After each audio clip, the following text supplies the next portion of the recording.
man speaking in the city square, trying to tell somebody that he cares. Can you blame the voice of youth for asking what is true? Yeah, the ones that you're calling wild are gonna be the leaders in a little while. When will the lonely voice of youth cry what is true? This our world's waking to a newborn babe, and I solemnly swear it'll be their way.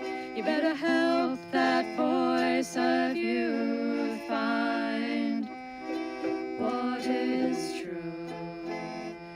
And the lonely voice of youth cries, what is true?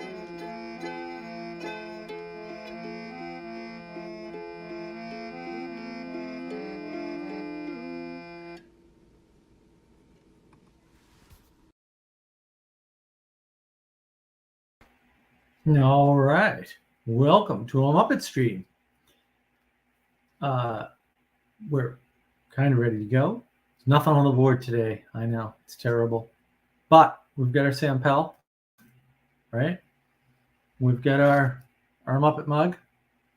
We're ready to go. Have you considered? I know Aaron out there got a nice mug for himself. It looks awesome, Aaron. Thank you. Available at the store.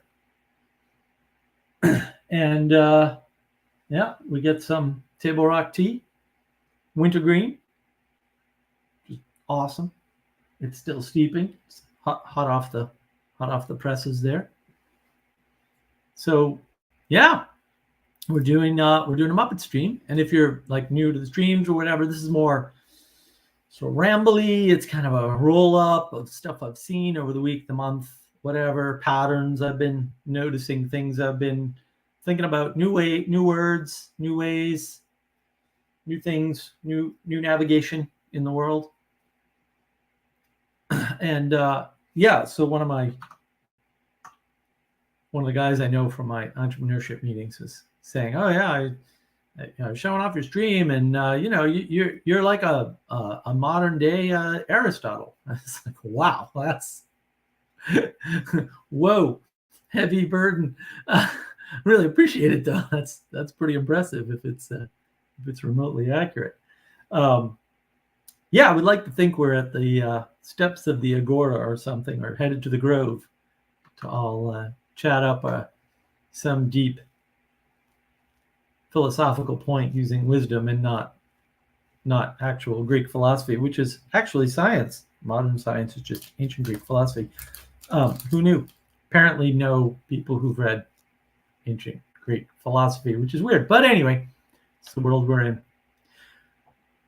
So to kind of start us off, I think I'll go in with an observation that I kind of had today. It might be garbage, right? These are kind of new thoughts. They're nothing I've let marinate for any amount of time, right?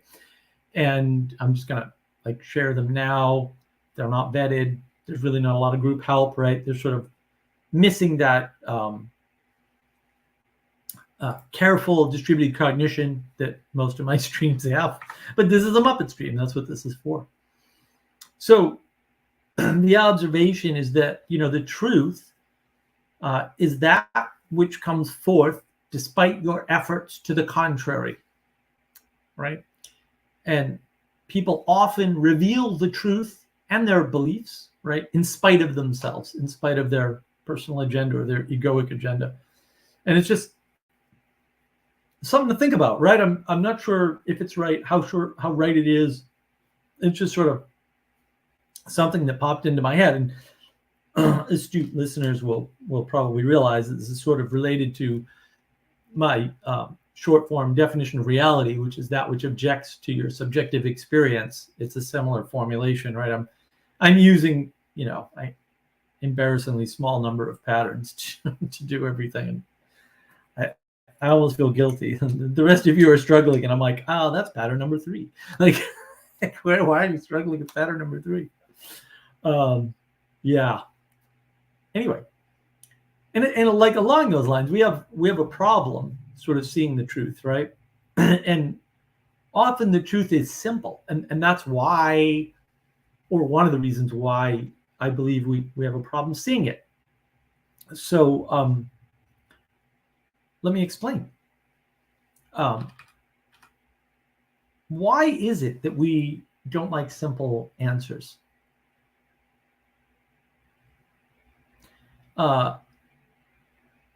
Because we don't, like, we seem to have a real problem with simple answers, and it's worth kind of asking the question, like, what's with that? Like, why simple answers are so difficult for us? And I think the reason is simple, oddly enough. Simple answers mean we missed something. Or worse yet, we saw that answer and we ignored it. We ignored it.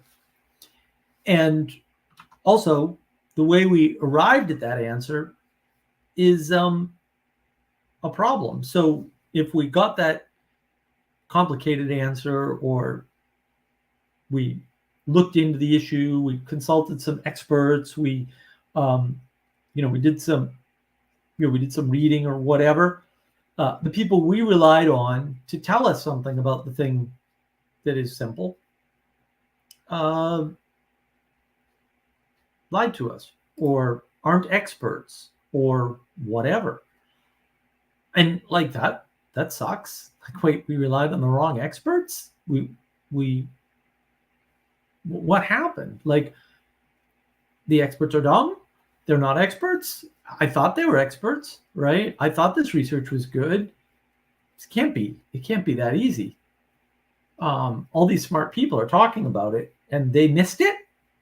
Really? But yeah, really. That's very often the case, unfortunately for them, and probably for you too, and certainly for me. I hate it when I miss simple stuff. Happens all the time, though. It's just Muppets. We're all Muppets.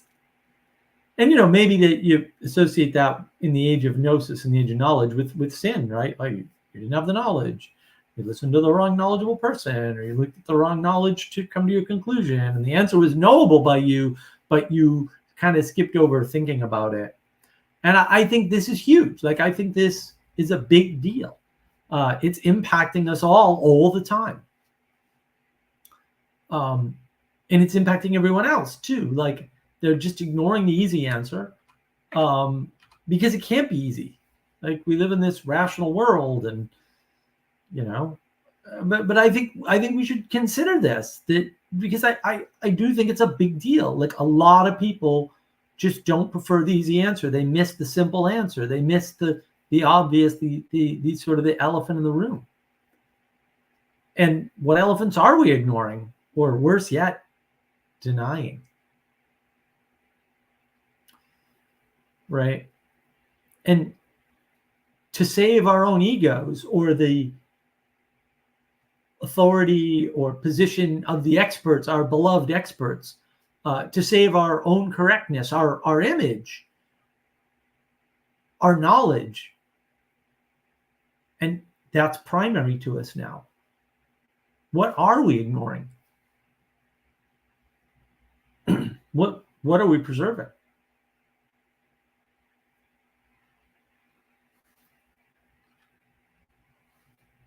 But when we have this aversion to the simple answer, to the easy sort of way of understanding something, or interacting with something, it makes it hard to take the easy win. Right? Like, a lot of people are, I did that and it was easy, so I don't want to take credit because it was easy. But I think that's backwards. Like, when you're right, you're right. Like, it's not a bad thing. But first, we must see the world how it is. Right? Now, What about protecting our ego? Because our ego sees the world how it wants to see the world. That's kind of the definition of ego, by the way. I don't want to get down the rabbit hole of, well, according to the blah, blah, blah definition. No. The ego is the thing that sees things how, that it, in a way that is advantageous to itself, by definition. That's pretty much how Freud and everybody since has parsed it, right? It's a really handy way to think about things too. And we prefer these complicated answers so we can seem smart, right? So that the world seems smart, so that rationality rules the world. And if you think you master the world through rationality, that's age of gnosis. If you think you master the world through rationality, then that's what you want to happen, because it makes you smart and it puts you in a position of control or possible control.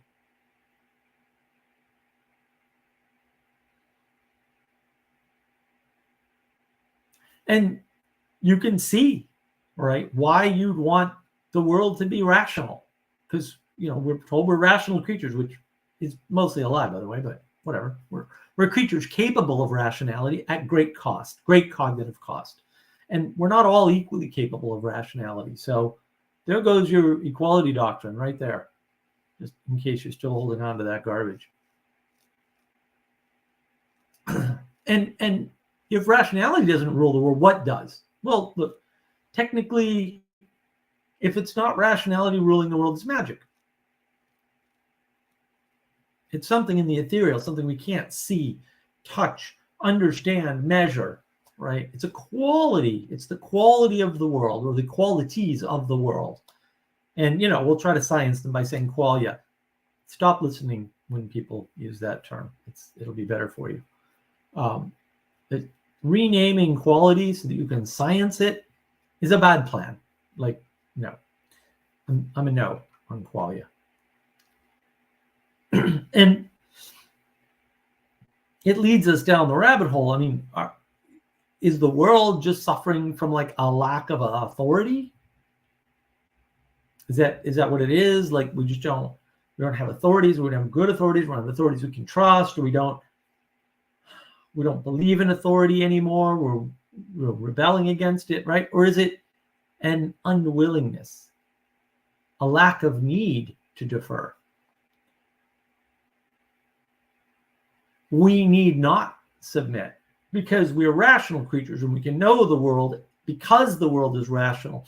And rationality is just one step to control, because rationality allows us perfect prediction, which is perfect certainty, which gives us perfect comfort. Age of gnosis. It's an illusion. It's not the way the world is. It's not even close. It's the way the compressed world is. You compress history down, you can kind of compress it down and say, oh yeah, the reason why the rebellious colonies won the Revolutionary War is because they had different military tactics. That was one factor. But it's not the reason, because there isn't one reason. The age of gnosis compresses everything down. You say, oh, the reason why they won was because, it was just one small battle in a much larger war between England and France. And that is true also. Two true statements about the Revolutionary War. Neither is the reason. They're both contributing factors. They're both influences in the outcome. But they are not wholly responsible for the outcome. How responsible they are for the outcome, we could have tons of debates about.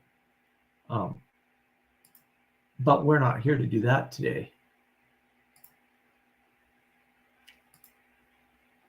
And then another thing I wanted to kind of touch on was, and don't be thinking just because these are different topics and this is a Muppet stream that this isn't related. Hopefully you can find the relation, and if you can't, that's okay. Like no bad on you, but you can look for these threads. So we have this concept that Sally Joe speaks so eloquently about, which is the piety of poverty. And we can complain and say, well, that's mostly a Baptist thing or something, and that may be partially the case. But you see that thread where people are sort of pretending the poor need to be lifted up because they are poor, but also they must be pious because greed is obviously not pious. And so we get into this cycle, unvirtuous cycle, right? Where we are engaging in the world in a way that the poor people need something. They need more, and that will make them better. The reason why they're bad or having a problem is because they're poor, which is backwards, by the way, just in case you're keeping score. But it also causes this lack of piety as you move up the money chain. And so these billionaires, I mean, they can't be good people. It doesn't matter how much they give to charity or what they do in the world or whether or not they're enacting the electric car utopia. We have to drag them down. And the problem with the piety of poverty is there's no virtues and values there. It's all materialism. It's all reductionism. And it's a very American thing, I would say. Very American indeed.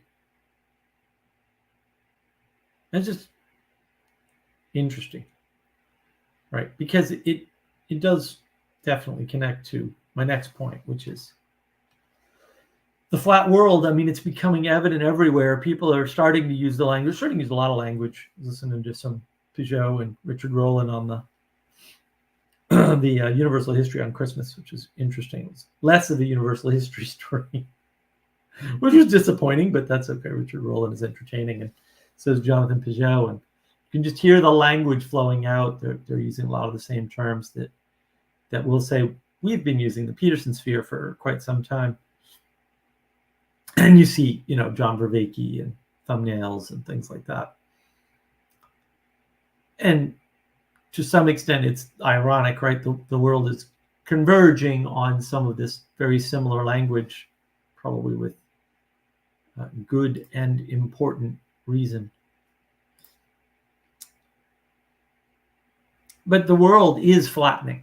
And the reason why the flat world is so prevalent today, the reason why people are flattening the world in various different ways, is because it's easier,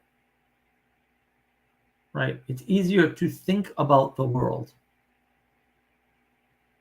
And at the same time, action is hard. Doing things in the world is hard. And a side effect of doing things in the world is hard is that when you do things, even if you do them perfectly, although you probably almost never do, people will feel judged because there was an action in the world done by you, and how dare you. Peterson talks about this, right? I mean, we're in the Peterson sphere. He talks about all of these ideas pretty much. He uses different language and different concepts and often better metaphors, better stories. You clean your room and you see what happens. Yeah. You make a success of yourself and you see what happens. Your piety goes away, maybe. But the flat world is easier because it creates nice binaries, right? In a flat world, everybody is to the left or right of you. And you can sort of posit yourself in the middle. That's handy. I'm a libertarian. That's an identification against. You're not anything if you're a libertarian. And this binary thinking is largely due to cognitive overload. I think that binary thinking is a sign of cognitive overload, at least in the thing you're thinking about. Right? It's like we've either reached the end of our consideration power on something, like, right, or we just haven't thought about it yet. And so at some point we kind of, we'll do that later, reduced it to a binary, picked a side, we're done. makes the world easy, right? But it does indicate we've reached the end of our thinking. And, the binary stuff, it gives you a nice, super simple model for the world. And we need that when we need to make an easy decision, a quick decision, when we need to be decisive. We need a decision that we don't need much thought about. We just reduce it to a binary and make a decision.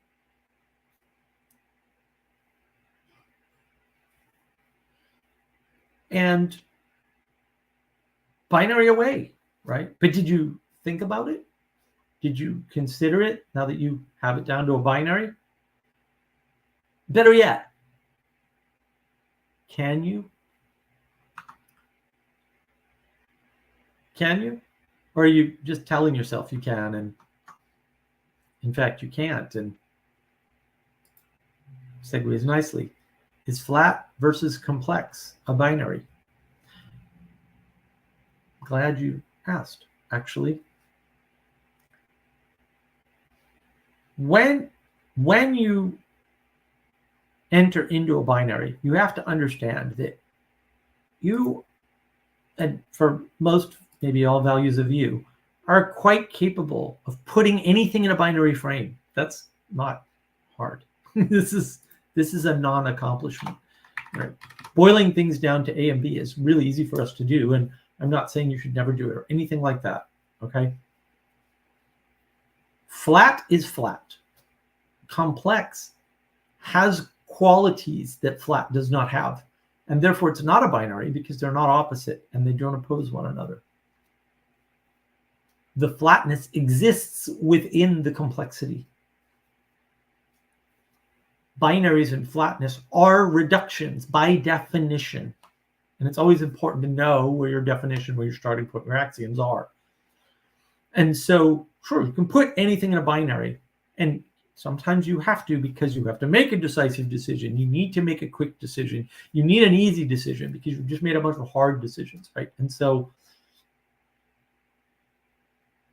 it might be that you come down to, it's late, I'm tired, we need to eat,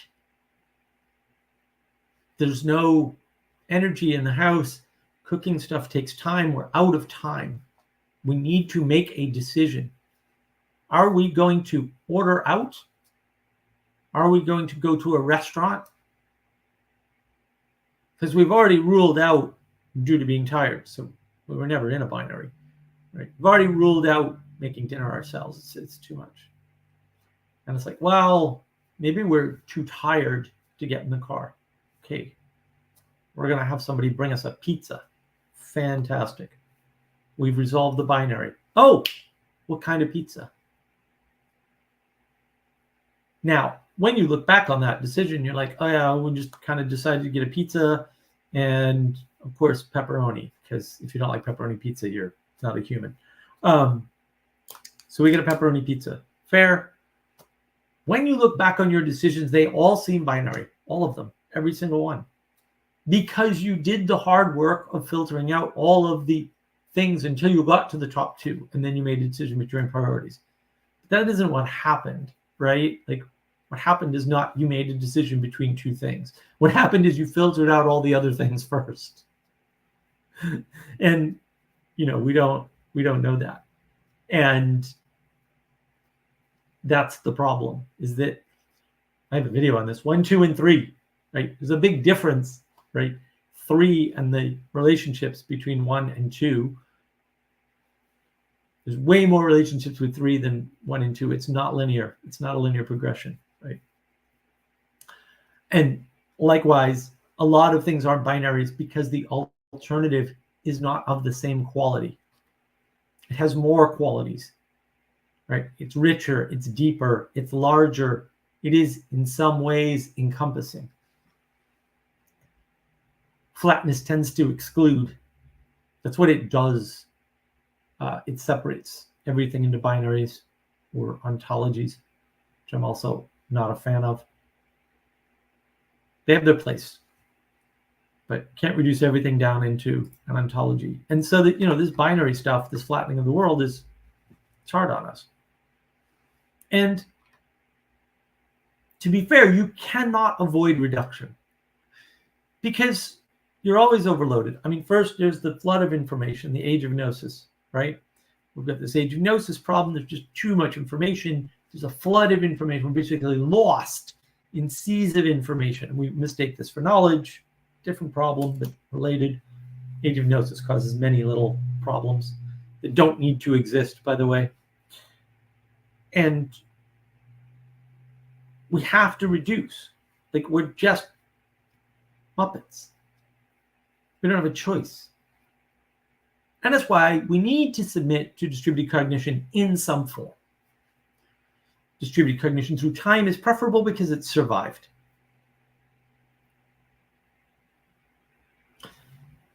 But there's a problem with submitting to distributed cognition, right? Of course, this creates a bunch of conflict and tension because, as it turns out, newsflash, nothing is perfect. And submitting to imperfect things has a cost. Also, not submitting to imperfect things has a cost. Which cost do you want? You can take the world on your shoulders and try to do it all yourself. You're not going to succeed anyway, but you can do that. Lots of people do that. They burn out. Might take a while. Some people have a lot of fortitude, a lot of staying power, right? Some people don't. They don't have a lot of stamina.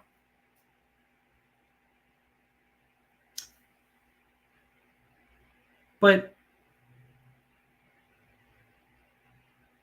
at the end of the day, submission is often just your lowest possible cost. And it's not optional. You're submitting to something. You're either submitting to the tyranny of your own self or the tyranny of a distributed cognition somewhere that's every once in a while going to get it wrong, and you're going to pay a price for that. But when you get it wrong, you pay a bigger price. So it maybe submitting to an imperfect distributed cognition is just your lowest possible cost. And that sucks. And I mean, maybe that's why concepts like original sin are handy or something. I don't know. Meh. But the removal of tension, of conflict, is no good. Because at the end of the day, you can't actually build anything, right, without conflict. You can't build things up without conflict, including yourself, right? You need stress, you need tension, right? Without these things, you weaken. And we know this. We know this through our experience. We don't need somebody to propositionally tell us this, like some Muppet on some stupid stream somewhere. We know this. If you don't use it, you lose it. It falls into disuse and disrepair and dis-ease. We don't feel good when we're comforted too much for too long. And then we create fake problems to make up for the real problems that somebody else has taken on for us. Coddling of the American mind, coddling of the American soul. Coddling of the European soul. Affluence breeds weakness.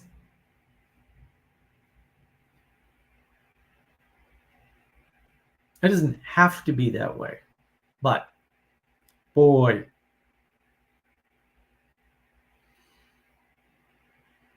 And look, being the same as you were yesterday or the last hour, that removal of cyclicality, of change over time, removes our ease.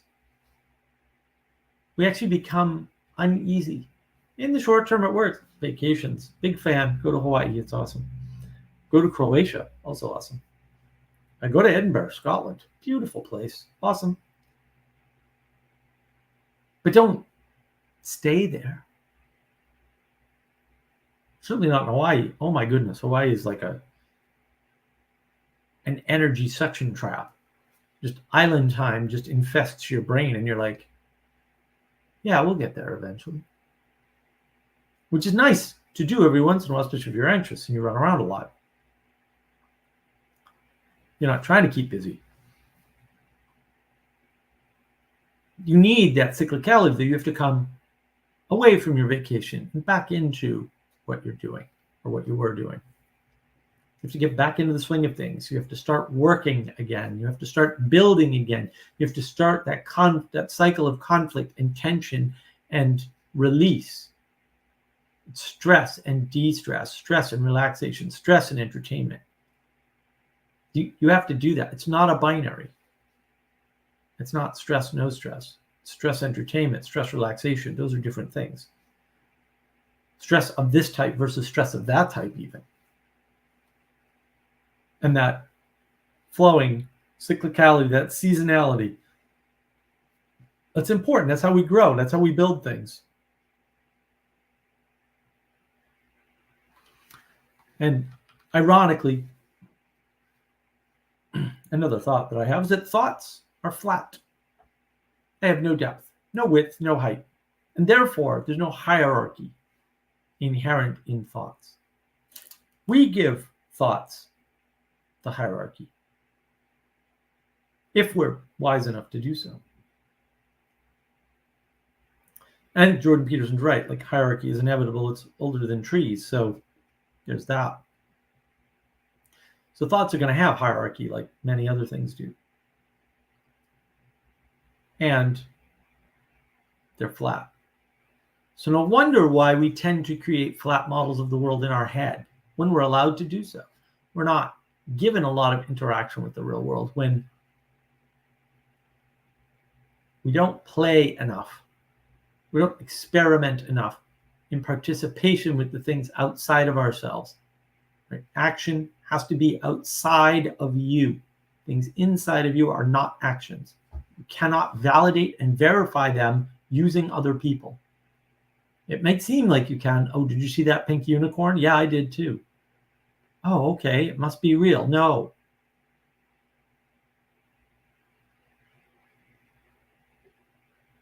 I took my pink unicorn for a walk. Oh, I thought we had the same pink unicorn. I took my pink unicorn for a walk. There goes that problem.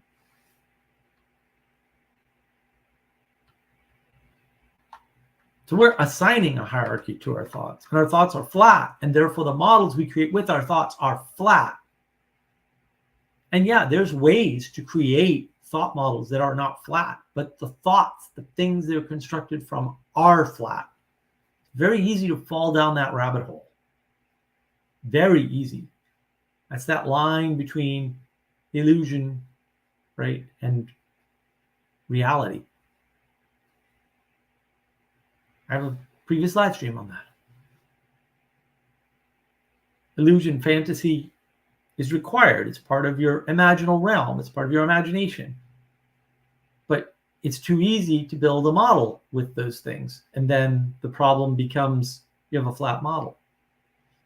You have perfect prediction, perfect certainty, perfect accuracy in your model, but it doesn't match the things outside your head because it's only perfect in your head. All the thoughts you have are perfect in your head, by the way. It's a fantastic place. You should come visit someday.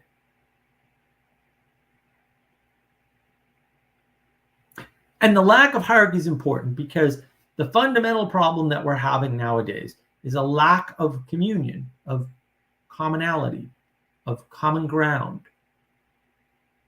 common ways of thinking. Memes are destroying the world. I've talked about memes before. I have a video on that somewhere. When we don't look up, we aren't looking through the only lens that actually matters.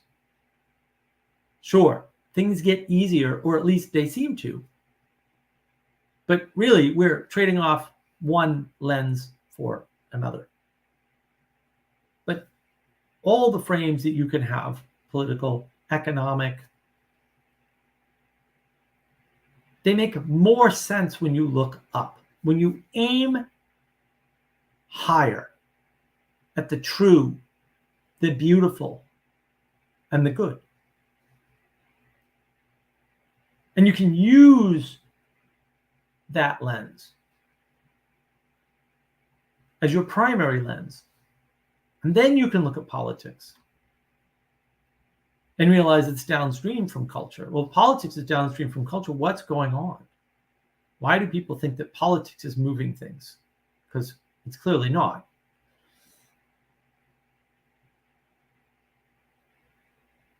It helps to have a sense of hierarchy. So watching the Pastor Paul Vanderklay live stream today, it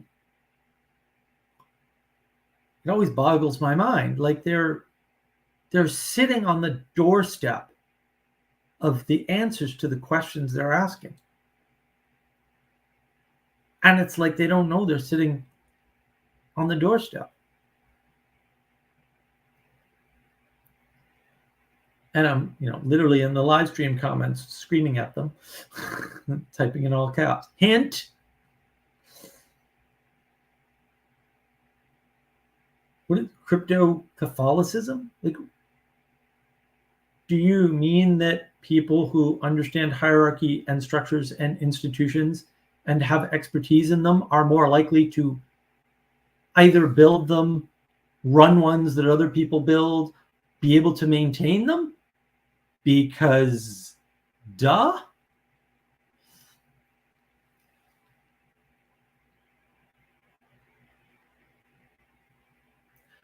And they don't see it very clearly. They don't see it, which just, I don't know. I don't know how you don't see that. It's that one next step that they're not making. But really, it's not a next step, right? They're just not looking up. The answer is looking up.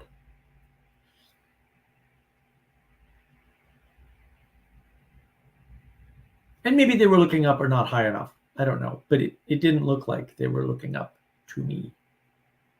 It seemed to be pointed horizontally along a flat plane out to the foxes or the lions, which is the worst framing ever. Although they did fix the framing into masculine and feminine, which was good. And that stream in particular, man, Sam made some really good contributions. Start out with a really bad frame and then actually explain something useful. But because it was a bad frame, there's no solution. So it's like so close. But not wrong, right? But also not helpful. And I'm a pragmatist. It's not helpful. Throw it out.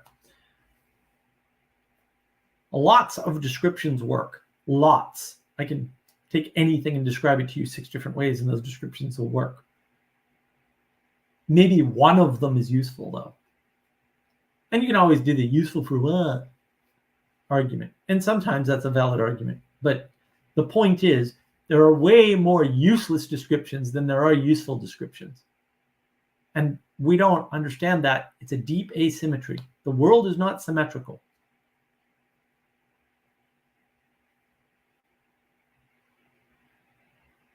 And that's the problem. Like, we tend to flatten the world and make it symmetrical. And now we have binaries again. We're back to the binary thinking. And the good news is we get hippie Jesus. We get equality doctrine.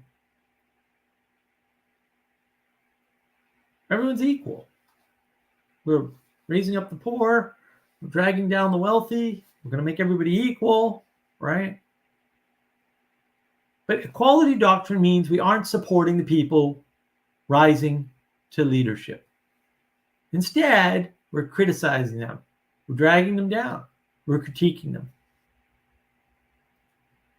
We need to, instead, raise up, support, improve those above us, unless we ourselves would like to lead. Leaders cannot exist without support. What is the crisis of leadership? Well, there it is. You can have equality or leaders, but not both. It's not that hard.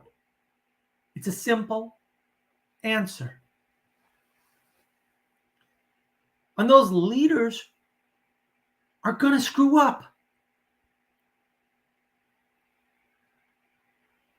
Just like you.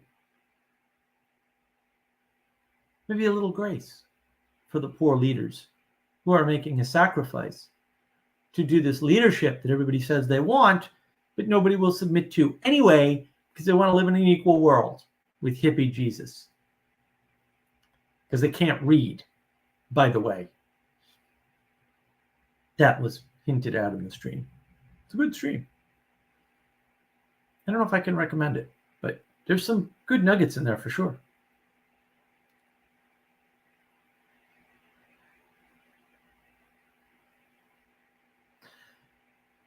And this equality doctrine is sneaky because it makes life easy. If everyone's equal, we have fewer problems.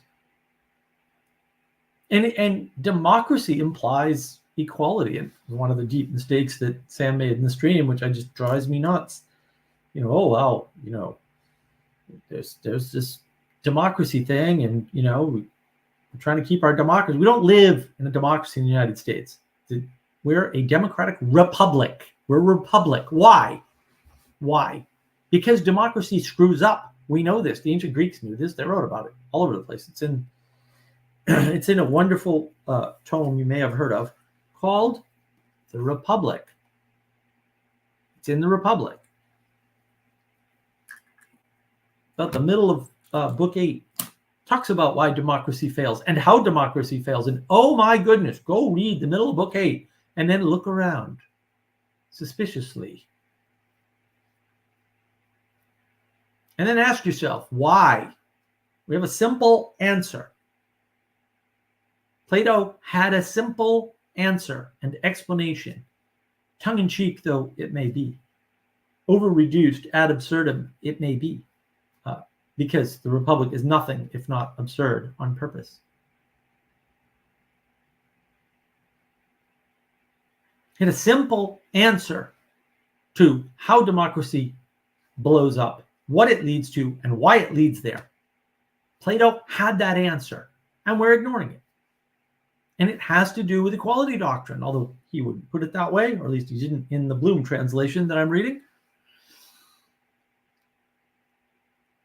By the way, check out the Texas Wisdom Community channel, where we go through the Republic. Actually, tomorrow should be our last day. We're going to finish the last half of book 10 and see what we find out. Finally, man, it's been too long. Love the book, though. It's been great. I'm glad Danny made me do it. I was forced against my will to read one of the classics. Never again, never again. Kidding. I might delve again. The crisis of leadership is the quest for equality. They're one and the same. The piety of poverty is an equality doctrine. It's not the only equality doctrine, but it's one that leads to equality, or the attempt at equality.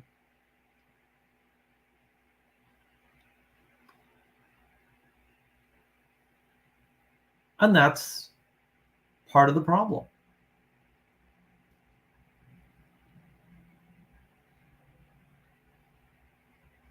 Another thought that I've been pondering lately is I have such a hard time with trying to get people to understand that to cooperate and corporation are linked. We come together in a body and give up our individualism, which allows us to improve overall, right? While contributing to something bigger than ourselves. A corporation is a body. It has a head. All good bodies must have a head. They won't last without one. Isn't that annoying? Someone has to lead. Oh. Yeah, but we don't have any leaders. No, leaders we have suck. Leaders we have always suck.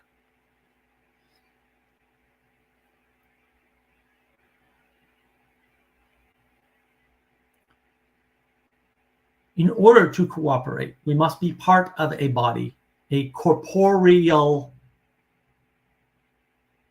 corporation, corporeal thing. That's how we cooperate. We operate together within a body. We marshal together.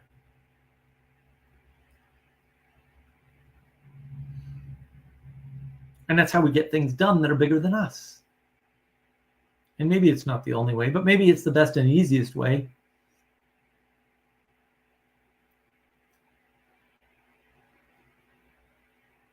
Just worth thinking about. And I mentioned this earlier in the live stream there. They did it sort of at the end, sort of switch from fox and lion, which is just ridiculous. By the way, foxes are always evil in the Bible. Maybe being the foxes means you're the bad guy. Jacob Federacci pointed that out. It's like, oh, well, that sounds right to me. Which side are you on?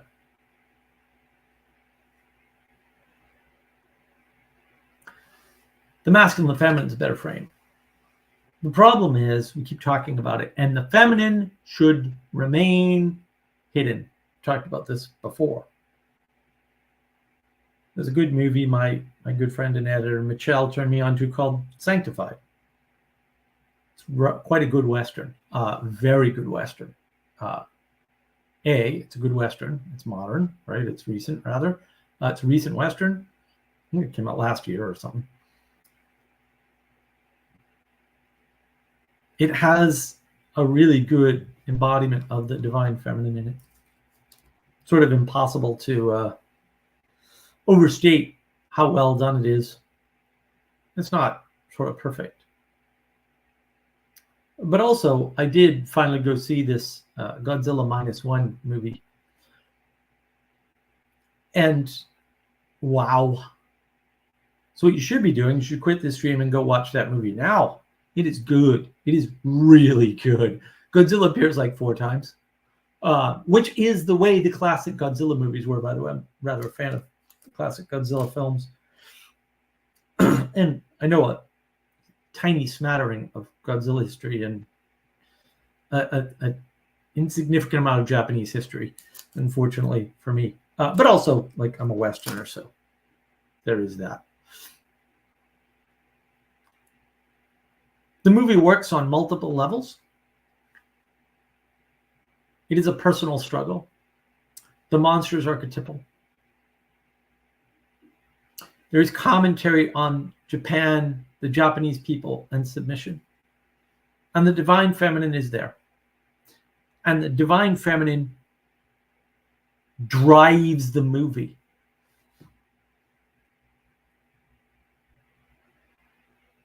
But the women aren't in the movie much.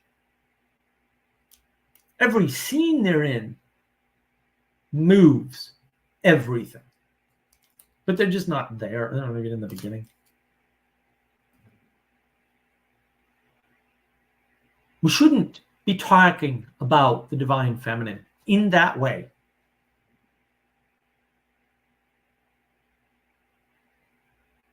We need to understand that the hidden is more powerful, that making a space for things to move into is important. Dating site. I don't need your job. I have my own career. I have a car. I have a house. We're running out of things to do with a man if he's not providing income, a house, a car. We're running out of stuff here. This doesn't look good. There's no space. Men need to conquer space and hold it. And some of them are bad at both, which is too bad. But most of them will rise to the occasion. We need that feminine archetype not told as a story, but shown as a participation. Not never talked about, not never discussed, but discussed in a certain way where it is a second order effect.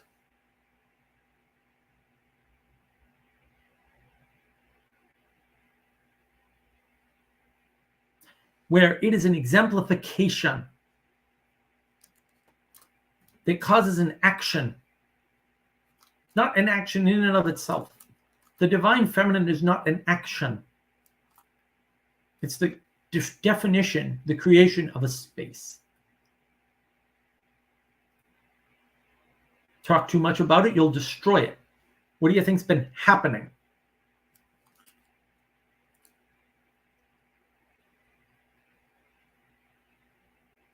Why do you think we don't have any leaders? What is there to lead? Exactly. Everyone's off being independent and individual. Well, we're all individuals. We can't have leaders. You want to be an individual? That's great. You can't have a leader. Guy, it's A or B. Like, that is a binary. Sorry. You can maintain your uniqueness and give it up to the higher thing that the leader is the head of, which is a body. And maybe that leader will be replaced. Although replacing leaders is always tricky. Most leader replacements fail.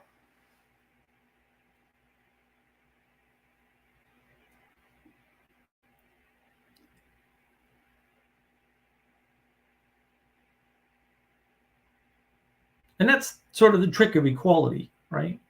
You can think of it as being stuck in that binary. You could say male and female, and people will go, oh, wait, there's an exception, and therefore the male-female dichotomy is wrong. And it's like, well, no. Because you can make a third thing. You can say male-female exception, and you can treat the exception as though it is special or important. Because something has to be at the bottom. If you treat male and female equally, someone's going to get treated lesser. Because we can't treat things equally. They're not equal. And even if we could, we don't like it. As it turns out. Male, female, exception, the third thing.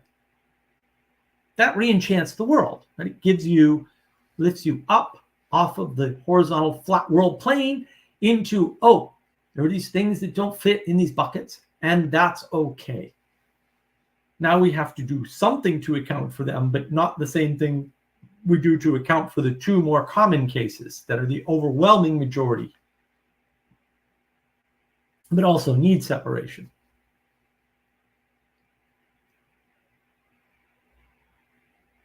It gets you out of the binary. The binary is predictable, but reality won't give you that level of certainty that you desire. And when you're out of the binary, it can lead both up, maybe to heaven, or down, maybe to hell. The thing is, if you want to go up, you have to work at it, and you have to be careful. If you want to go down, you don't do much work at all. It's fine. You can escape the binary. You can say, look, because there's an exception to male and female, we need to name it. We need to categorize, to classify it, to put it in our ontology, to build a new ontology. We can rebel against the male and the female. We can push them down, make them lesser, and make this exception that is exceptionally rare, by the way, just going by the numbers, important. We can raise it up. If you want to use Jovian language, we can take the margins, the exception, and make them the center.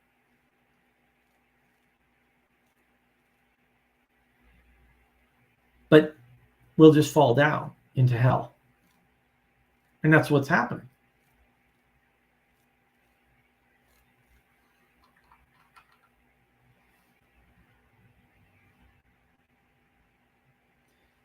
And just a note, rationalism, it's a form of justification.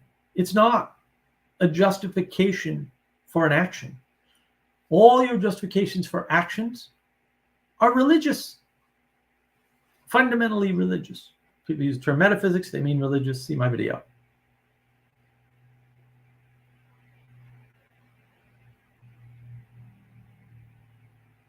All rationalism is post hoc. You're just justifying what happened. It's not a justification for action. Rationalizing is hard. We act first, we rationalize second. Most things we never rationalize. Did you rationalize why you got up and went to the bathroom and took the route that you did, or used the bathroom that you did, or whatever?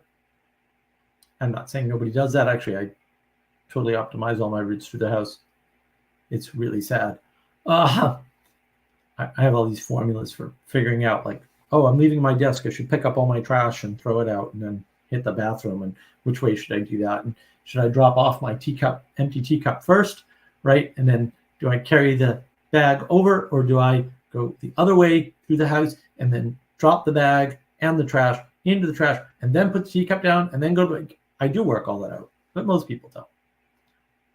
I just happen to be insane, so different problem. No one does anything for a single reason. This is why rationality doesn't work. Like, you rationalize based on a single path, a single telos. But you don't do things for single reasons. Right? You need to have a way to satisfy the ego. We need to have a way to look good to others, right? And we need to serve something higher. We don't have to be right about whether or not that's actually going to work, right? But we do have to consider those three sorts of frames in order to actually do anything. If something just satisfies our ego but makes us look bad to the community, probably not going to do it. If we think we're serving some higher purpose and we just happen to look good doing it, maybe we don't care what the community says. Am I describing anything yet? Maybe it looks good to the community and we think we're serving something higher, so we'll take the hit.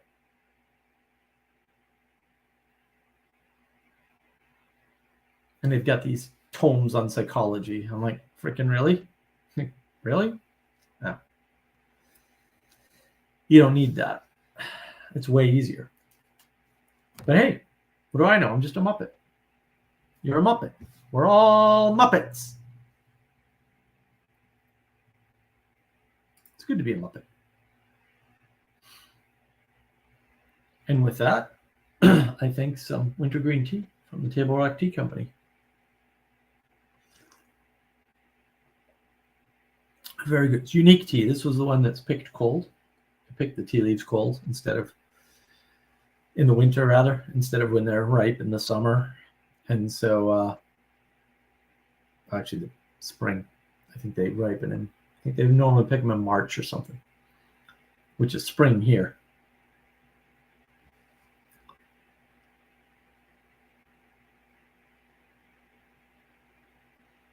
I'll go through my little listy here. Elizabeth, this is a big deal. Which is a big deal, Elizabeth? I don't know what I was saying back then.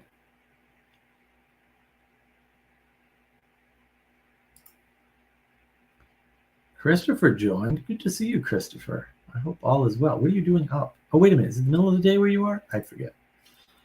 Time is terrible. It's a terrible thing. I hope Christopher's still here. Met Christopher on Clubhouse. He's a wonderful person. Quite nice. I don't know if he's considered if he's a Muppet or not, but everyone should. Elizabeth, maybe not looking up. Maybe always look up, Elizabeth. What's the matter with you? Maybe acting with the body. Well, I mean, I think you should act with the body while you're looking up. I don't think you should act the body without it. Hanselman Hand. You were on that stream, right, Hanselman? You saw me going hand every 5 minutes. Going like, guys, you just said the thing that answers your question. Don't you see that? Some days I think they're all hopeless over there.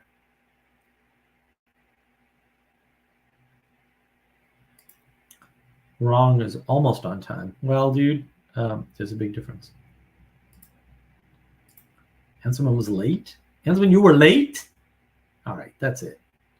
Bomb Scotland immediately. I'll have none of the Scottish rebellion in my midst. Says the guy who's 3 hours from the Appalachian Mountains, where all the Scots-Irish rebels live in the United States. Hello. Hello, hello. That's too confusing. In a pluralistic society, it's impossible to have honor. Yeah, well, you can't stand out, right? I mean, it's not the pluralism that's the problem necessarily. It's the equality that's implied by the pluralism. Equality doctrine sneaks in all kinds of weird ways. All right, I'm always late. I must have no honor. That might not be the only reason you have no honor. Just saying.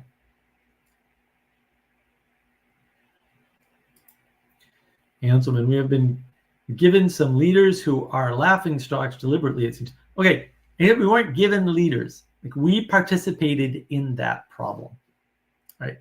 When you don't call people out, and like, I get it, calling people out is dangerous, especially people up above. You could get in trouble, but also, hello, equality Jesus is not the Jesus I know. Yeah, well, you flip tables. I love this, Ethan. I have to agree with Elizabeth. Equality doctrine turns infirmity into vanity. Yes, it does. It really does. It really, like, victim narrative stuff. Yeah, definitely. Definitely. Hello. Democracy is what you get when those in power want to skirt accountability. They'll give you the appearance of democracy. True democracy is what you get when you're foolish enough to try and enact it. And you can have it for as long as you can keep it, sort of a thing. Yeah, see, Elizabeth liked your comment too, Ethan. Ethan insists I need to audit your Dante club, and Elizabeth is correct. Now he needs to start in the Inferno. Man, Ted talks about the Inferno quite a bit. Elizabeth, you would have loved Convivium. Oh my God. If you guys haven't heard the Convivium talks, 2 of them are out. Dr. Jim's and Father Eric's. Wow. They are amazing. They're amazing, amazing. Best talks in the Peterson sphere, by far. I should probably do links on those. Wasn't prepared today. It's been a long week, let me tell you. It's been a long week. Yeah, and Dr. Jim has a channel. I assume he's like testing it out or something. Quite good stuff though. I know I have these links somewhere. I will get them. Danny does not want spoilers on the movies. Of course not, Danny. And Ethan tells me to tread carefully. Why? I'm a pirate. There's nothing careful about pirates. Hikaru, this talk about man having to acquire space is interesting. Care to talk about it in a call in Discord or whatever any day? Yep. I have a channel with a few thousand subscribers. It is for people that speak Portuguese, but I am fluent in English. Well, I have a Discord server called The Mark of Wisdom. You can join anytime, and we can talk about that anytime you want. Or if you'd like to invite me somewhere, then yeah, I am available on the Discord and reachable through the YouTubes and the Twitters and all that stuff. Yeah, I'm happy to talk about that stuff anytime, like anytime. It's, I mean, I'm still working through a lot of it, so I'm not claiming expertise. And I have to be careful what I say publicly because Elizabeth is always going to chastise me whenever I talk about any of that stuff. Hello. IBM/Fedora doesn't even want equality. They want some kind of false anti-white god. Yeah, I know. Well, yeah, equality with lower power. Wow. Power is a problem, especially because nobody has a good definition. Except me, of course. I have good definitions for everything. I have a whole video on power. CW Weeks. Good to see you, CW. What is with Costco selling gold bars? Why not? They'll sell anything. And someone shouts, freedom! It sounds too much like some Scottish rebellion there, Ansel. Not that I don't love me a good Scottish rebellion, but Ethan, entry denied. I know, I've been denied. Handsome. Dr. Jim seemed to doubt Eliot's conviction on being an Anglo-Catholic and not Roman. Dr. Jim is an interesting character. I thoroughly enjoyed meeting him in person. He is just fascinating and so smart. It's really quick. Like, he is super quick. He picks up on things so fast. It is absolutely ridiculous. Absolutely ridiculous. So yeah, did I even point out the Convivium talks last time? I don't know.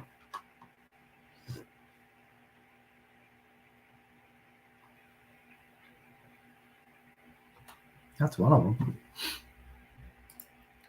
They're well worth, like, they're just, we had a great time. Talks were wonderful. Absolutely wonderful.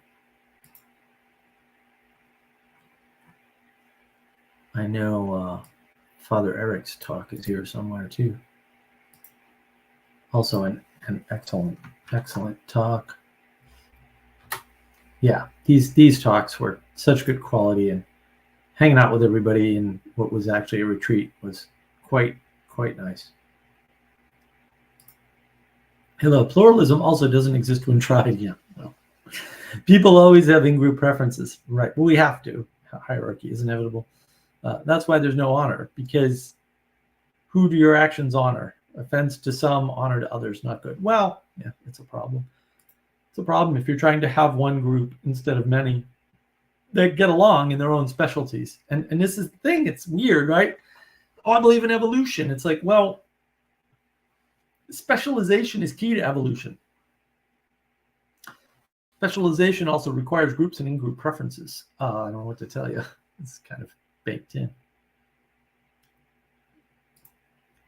Anselman, but maybe he had a point that he might have been Roman in another European country. Yeah, well, who knows? If only. Yeah, on Proof Rock. Yeah, the Proof Rock. It was interesting. It was interesting being there. I really enjoyed that. That whole experience was wonderful. It was small, but it was really good. I had a great time, and I learned a lot. Like, I learned a lot at Thunder Bay, right? I learned a lot at the talks in DC. Those were nice. And Convivium, yeah, learned a lot. Got to meet Ted and had a blast. Like, it was real fun. It was busy. Like, it was just boom, boom, boom, boom, boom. There was no time to do much of anything. We were busy the whole time. You wake up with the group of guys, you go off to breakfast, go to your first couple of talks, you have some coffee, you go to lunch, you come back to do more talks, right? And at the end of the talks, you're out around the campfire. It was interesting. People reading poetry. We're talking about poetics and the poetic way of knowing, and it was wonderful. So, yeah, I think I'm all caught up here. Yeah, those talks were great. I know I went through a lot. But if you want to ask questions or share your own thoughts on things I went through, then feel free to jump in.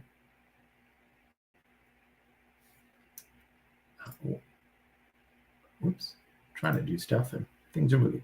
Hello, glad I found out about your channels. Well, thank you. Whoops, worthwhile. Thank you. I hope so. Yeah. That's the point, is to add some value to the world somehow, right? And help people out, because people seem to be struggling with things that I'm kind of like, why are you struggling with that? You don't need to struggle with that. You can struggle with other much more fun and important things. I get it. Like, we struggle with things, and we all struggle with things, and we shouldn't think of it as suffering, but struggle, because we can turn it into joy.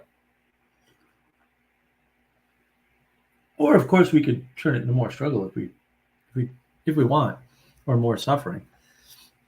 But I prefer to try to turn it into joy when I can remember. And you can't always remember. I mean, that's why you need other people too, right? Other people help you. Ethan, my friend. Well, thank you very much, sir. I shall keep up the good work just as long as I can, I promise. I'm doing my best here. Oh, Corey, welcome, Corey. It's good to see you. I don't know if you've been on a live stream before. Good that you're here. Corey's on the Discord all the time with us. So it's good to get crossover. Yeah, it was, I hope you catch up, Corey. I had some good stuff in the beginning.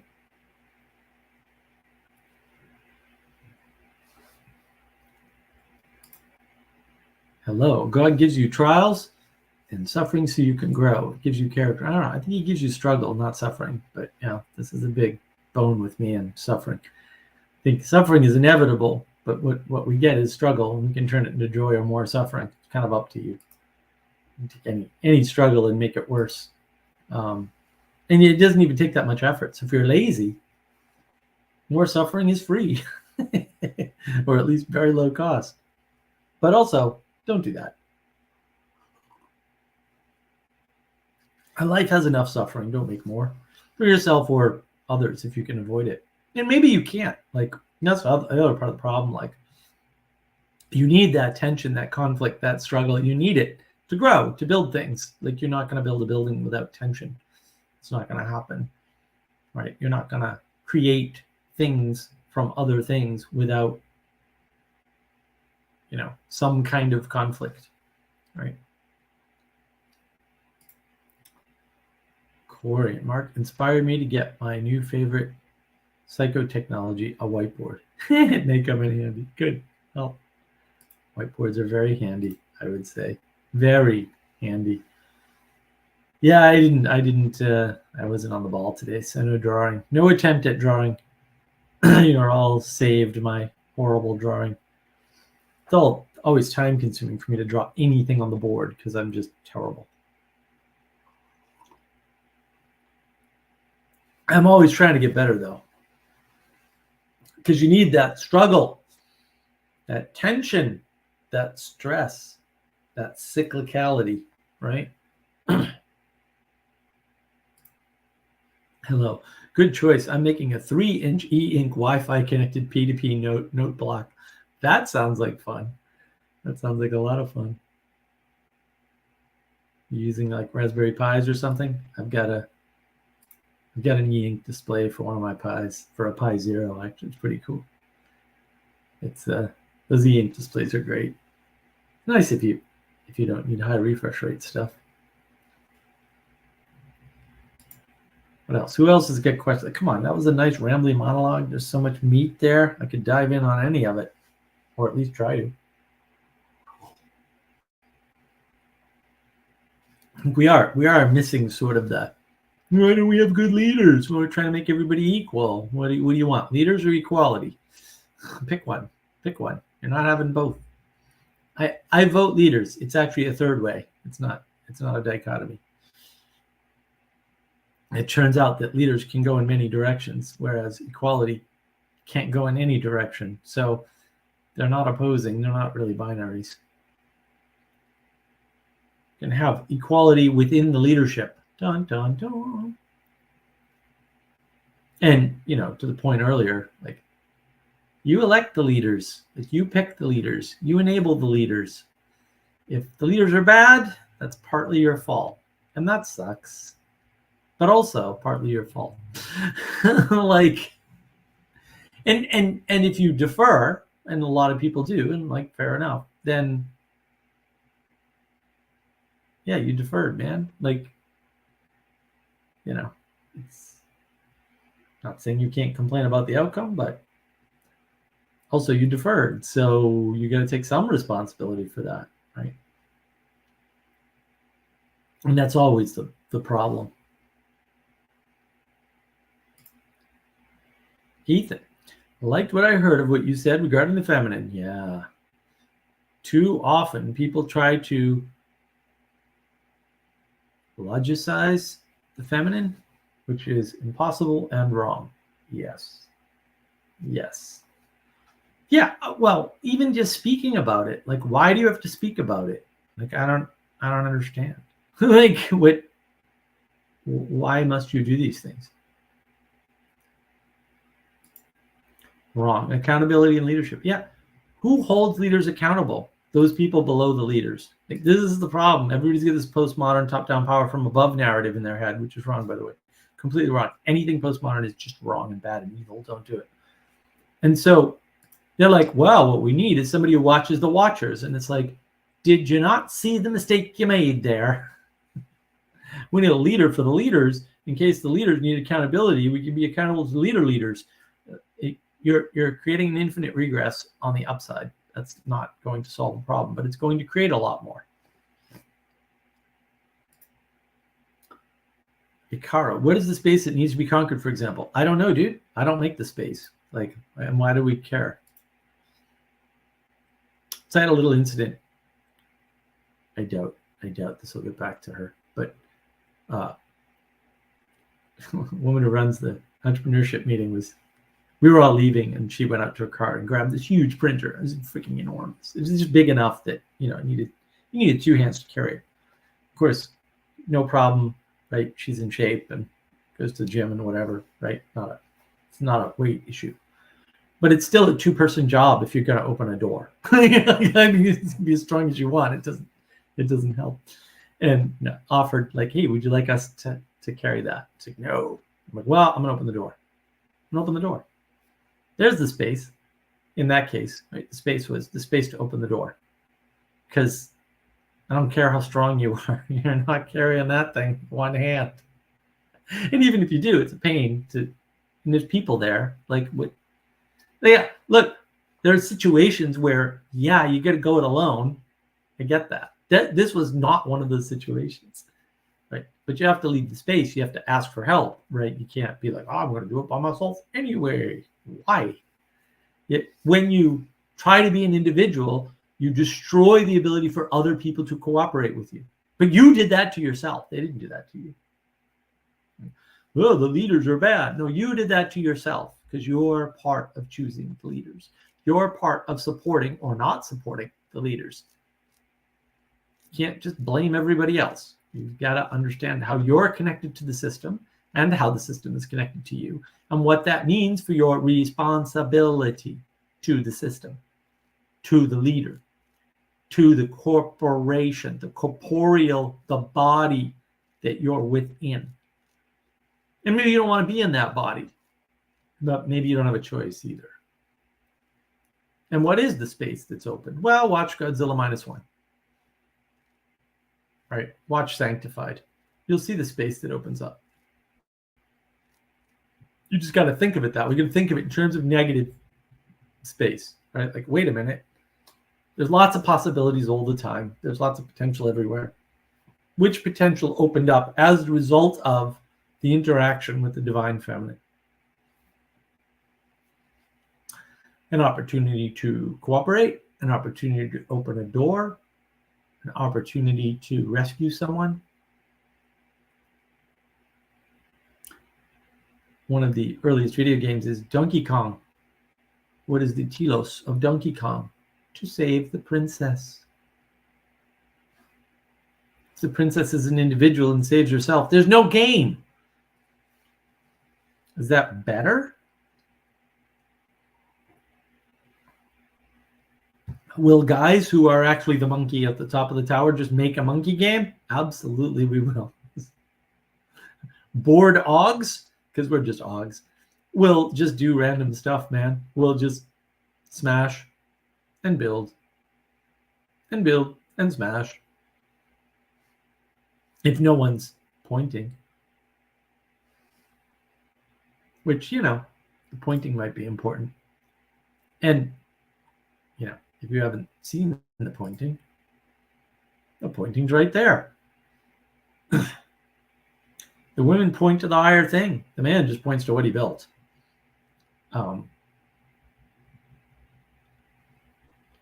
He made the equality. She gave him the dream. It's one way to interpret this. There's lots of ways. We keep finding new ones. Good symbolism. Thank you, Sally Jo. Sally Jo's wonderful artwork. What is the space? I don't know. I'm not a girl, man. Ask a girl. Hopefully they won't tell you, but they'll show you, and then you'll be like, oh, and you won't notice. You'll just do the thing, because that's what we do. Like, guys just do the thing. It's like, yeah, whatever, man. I just do the thing. I don't know what the thing is. I don't care. Do the thing. That's actually one of the messages of Peterson. One of Peterson's deep messages that people don't notice is do the thing. What's the thing? It doesn't matter. Do the thing. The thing will appear to you. And maybe you'll be wrong about the thing, but you'll still do it because that's what you do. And you have to do it. You have to clean your room. You have to help out. You have to do the thing. You don't have a choice. You will be compelled in a random do the thing direction unless a space is opened or somebody points. Right? Oh, and I got to think about this. So next week there won't be a stream. That's for sure. I don't know if there'll be a stream on the 29th. This might be our last stream of the year. It's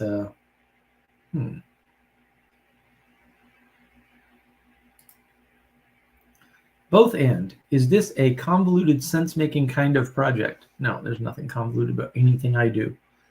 If it's convoluted to you, then you've overcomplicated something. Needlessly, by the way. You can believe the world is super hard and requires all this extra stuff that everybody's telling you, and, blue church, red church, my church, you church, garbage if you want. But I assure you, no need. Oh, I know. The best way to understand the world is that the politicians run everything and leaders tell you what to do and you do it. And it's like, no, that's not the best way to understand the world. That might be a description. Lots of descriptions work. This is the problem with descriptions.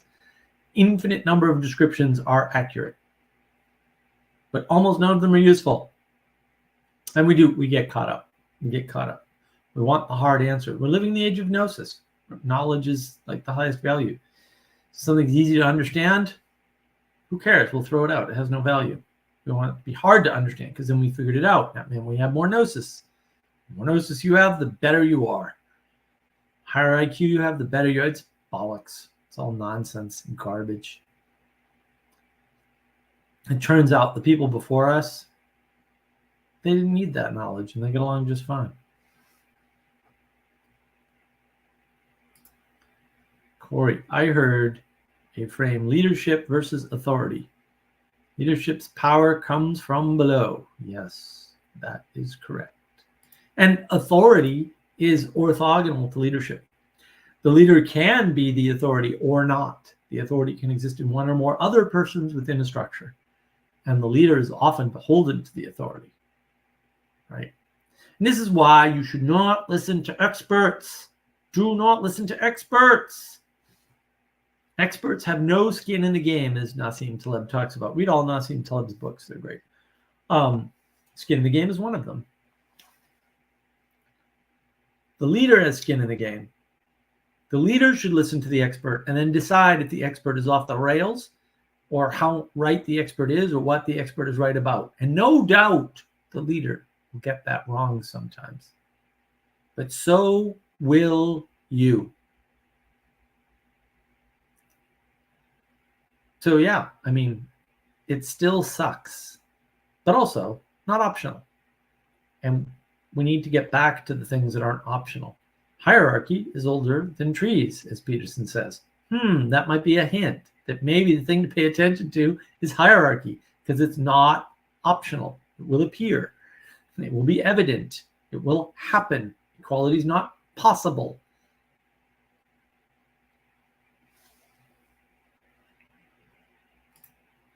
Corey, the president versus advisor. Some say the advisors have the true power. Of course they do, because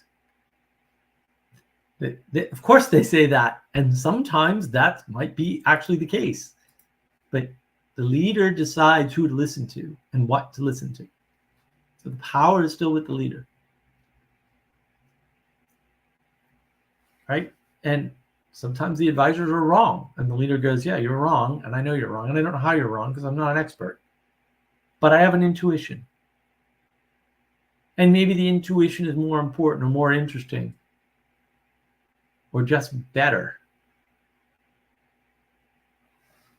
But sometimes, yeah, sometimes your advisors rule you too much. You listen too much to some muppet who runs some tyrannical thing within the government as a sub-government and makes more money than any other government employee and tells you bad things that are obviously wrong and anti-science, and then runs out and claims to be the science. Not that I'm talking about anybody in particular, mind you, but maybe I am. Thank you. You're most welcome, Corey, anytime.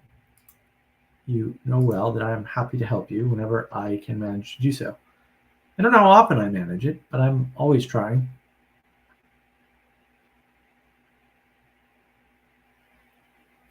Oh, good Lord, another bad take. Benjamin Franklin, I think the trick is for the slaves. There's no such thing, dude. I don't know what to tell you. To role play, yeah, there's also no such thing. And revere the master and all the other rituals. That makes no sense at all, but this is typical for you. And this makes the master feel good. What? All the while the master is forced to feed the house and the slave. The conception of slavery is so puerile and childish that I just don't have words. I apologize for my lack of vocabulary. And none of that is anything like what you classified it as. But the good news, at least you're consistent.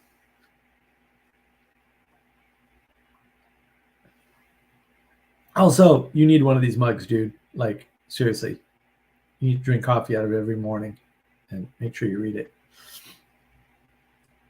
Contemplation is good for the soul. And that's, look, everybody's told everybody else they're smart. And it's like, maybe you're not. Maybe you can't understand certain things.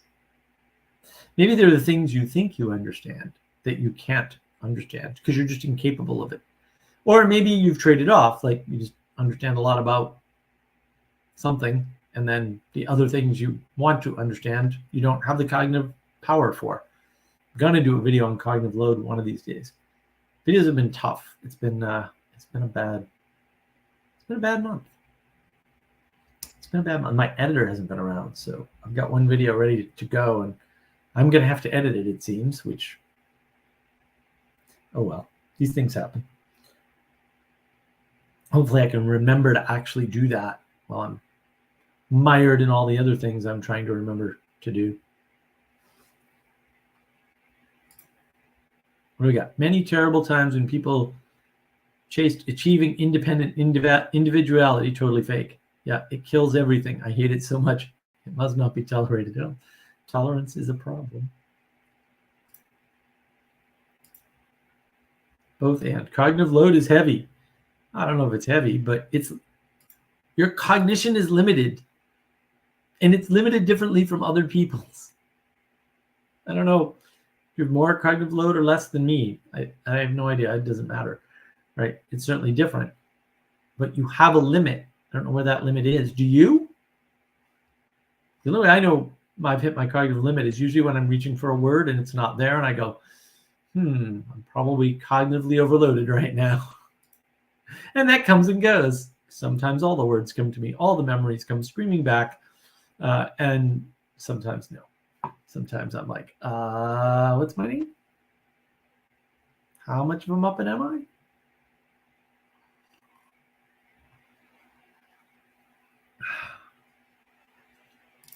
What's your project? Do I have to have one? I have several projects. Which project are you referring to? My live streams? My live streams are just me being a pirate and navigating patterns, which is the name of my YouTube channel. So that's that project. There is some sense-making component there for sure. Oh, wow. We are like honored tonight. Casey, good to see you, my friend. Awesome. Yeah, we had all the best people here today. It's quite a stream. Although Jesse's not here to help me navigate my nice rambling monologue. But look, I mean, I'm trying to help people understand some of the patterns that are out there and get rid of some of the bad talk around foxes and lions, right? Not talking about things like the feminine, like, or at least limiting how you talk to them to a certain way, so we're not corrupting them. Right? Women should be precious, not powerful, and they're trying to be the masculine idea of power instead of being precious. Preciousness creates a space, to go back for Icaro, and in that space, men have something to protect. They know where to protect. Oh, there's a precious thing here. I need to build a thing around it to protect it. Yeah, you kind of do. That's why beauty moves us. Corey, Jesse, and Mark, the dynamic duo. Well, Jesse's not going to be here today, I think. So he's busy, I'm sure, which is unfortunate. It's lack of priorities. What's more important than the internet? Really.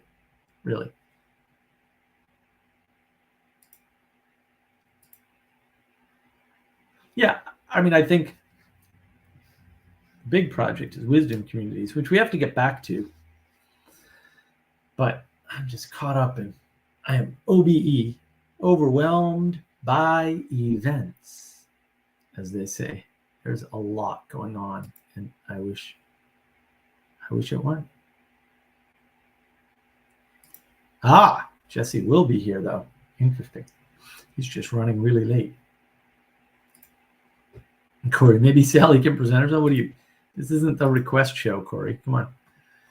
Sally's usually busy. She has this thing called a child, or some would argue she has two, but she has a child to deal with and a household to run, and maybe she has nothing to say, or maybe she doesn't feel like she can be coherent, because sometimes Sally's really aware.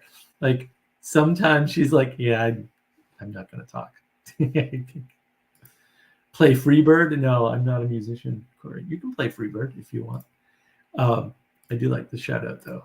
I often go, Freebird, play Freebird. Yeah. But then again, I'm a troll, so, I'm just a troll with Sam Pell. Drink your Sam Pell. It's good stuff. And your Table Rock winter green tea, which is excellent. It is quite good, I assure you. Yeah, I think wisdom is important. Navigation is important. Aim is important. Orientation is important. And I don't hear too many people talking about these things, or at least not in a useful way, and putting them together. And so part of the project is to exemplify what I call the third way, the way that Jordan Peterson sort of opened up for us, right? The enchantment of the world is part of what I'm doing. And I get it. The world doesn't need to be enchanted. It's already enchanted. Really, you're enchanting people's view of the world. They have a view of the world. It's not properly enchanted. Trying to help them enchant it, to open it up, to give them that depth, that quality, not qualia. That's a bullshit science word people are fooling themselves with, right? To open things up. Casey, did the Plato group ever find out what justice is? Look, we're book 10 tomorrow morning. We're going to finish book 10. I don't know that Plato comes to a conclusion about what justice is, Casey, but I will let you know after tomorrow. I've not read. I do not read the book in advance. I read it the morning of the book club. That's just a little hack that I do. It turns out that's way easier than trying to remember what you read earlier in the week. So yeah. Uh-oh. Bruce. Let me actually put his camera on. Maybe he'll have good questions. Hey. Welcome, sir. Just hopped on and finally had the time to do so. Oh, it's good to see you. Always a pleasure. Yeah, you too, Mark. Sorry, I'm just hopping in. I don't have a lot of context yet. I just wanted to make sure I got in because It's been so long. So what is the topic du jour? There is not a single topic. We've been talking a lot about the divine feminine. We've been talking a lot about the flat world. And binary thinking, right? Well, you've heard some of the topics because you've been jumping on the Discord all week. I mean, I went through what I would call a plethora of points, right, about all the different things we've been sort of covering. I mean, some of this is informed by conversations you and I had this week, for example. Right. So. Well, let's rehash some of the flat world stuff, I guess. It might be useful for others. Yeah. I mean, I thought I wish we had recorded it actually, right? Because we had this it would have been good about all these flat world sort of tropes and what causes flat worlds, right? A bunch of causes for the flattening of the world, a bunch of ways to see the flat world, like when somebody's talking in binaries, right? When somebody's sort of in the world and they're coming up with this scheme that seems really perfect and super predictable, that's a flat world, right? Sure. Yeah, it is indeed. The thing that's difficult is people flatten the world, but while they're doing so, they can't help but also live in the hierarchy of the not flat world. But it's interesting because they end up with a sort of blinders or tunnel vision, because they're acting as though the world is flat, all the while creating a series of values, or at least propositional values, that they claim are correct and absolute, which is really funny, because at the same time they'll say that these values are subjective or individually planted. But how do you connect with anyone or have relations with anyone if they are indeed individual? Right. Yeah. Well, and I think that's where the objective material reality, my OMR, comes in, right? Like they take this position, this objective position, and then they say they're looking at the world from above, ironically, pretending it's a flat world and predicting it perfectly. And of course, if you could perfectly predict the world, you would be above the world looking down on it. You'd also be technically God, by the way, which, I'm pretty sure, I haven't read it, but I have it on good authority, Bruce. Maybe you've read the book, that there's like a 2,000-year-old book that like talks about don't try to do that. Like don't play the God thing because you ain't that and all that. I don't know. I haven't read it, but people do what's right in their own mind, and it's a constant battle for everyone to not create a new God. Right. And not create themselves into a new God, which is even more insidious, right? Self idolatry, or creating an idol of material, and so you'll always fall into that trap in a certain sense, because as you experience the world and your individual experiences, you find yourself evaluating these experiences in a kind of a pseudo vacuum, and so then you become the arbiter of what is good and what is right in your own mind. Right. But how does one get out of that circle or that frame? How do you transcend this individualistic flattening? Right. Well, there must be a supernatural intervention. Must. Right. Or at least that's the only way by which out of it. Yeah. Mm-hmm. Yeah. But then you find people looking and grasping for things outside themselves. Let's say empiricism or science, and they'll say that's outside myself. Right. But they evaluate the data that the empiricists give them with their worldview. Right. So now is it outside yourself, or are you evaluating this from your own worldview? Right. Everyone has a worldview, and you're evaluating it from a flattened frame. Yeah. And so that trap is it's a rough trap. That's why I would presuppose that one must have supernatural intervention to be lifted out of that frame. Yeah. Well, and I think, just to address Casey's question, do you have an idea of what justice is? I mean, ultimately, I think what Plato is actually talking about is, because again, he does absurdly place everything into binaries in the text, which is just hysterical to me that nobody mentions how absurd that, if this is true, then certainly Socrates, you're right. It's like, really? It's so funny. Well, in the same way that you'll say that you haven't read the 2,000-year-old book, I don't have enough skill or knowledge on Plato. So maybe, you shouldn't. It will make you angry, because you'll be like, why are these people talking about this book? They clearly haven't read it. Because that's actually my conclusion now, is everybody who says they read the Republic didn't. Or they have low reading comprehension. I don't know. But they're clearly missing the point, because the point really is a binary frame, or a frame that works with an ontology, cannot get it justice. Like, he's quite clear about this. So in that way, I would say the Republic is a re-enchantment of the world. It says, the freaking text opens with the whole concept being, you cannot understand justice by yourself.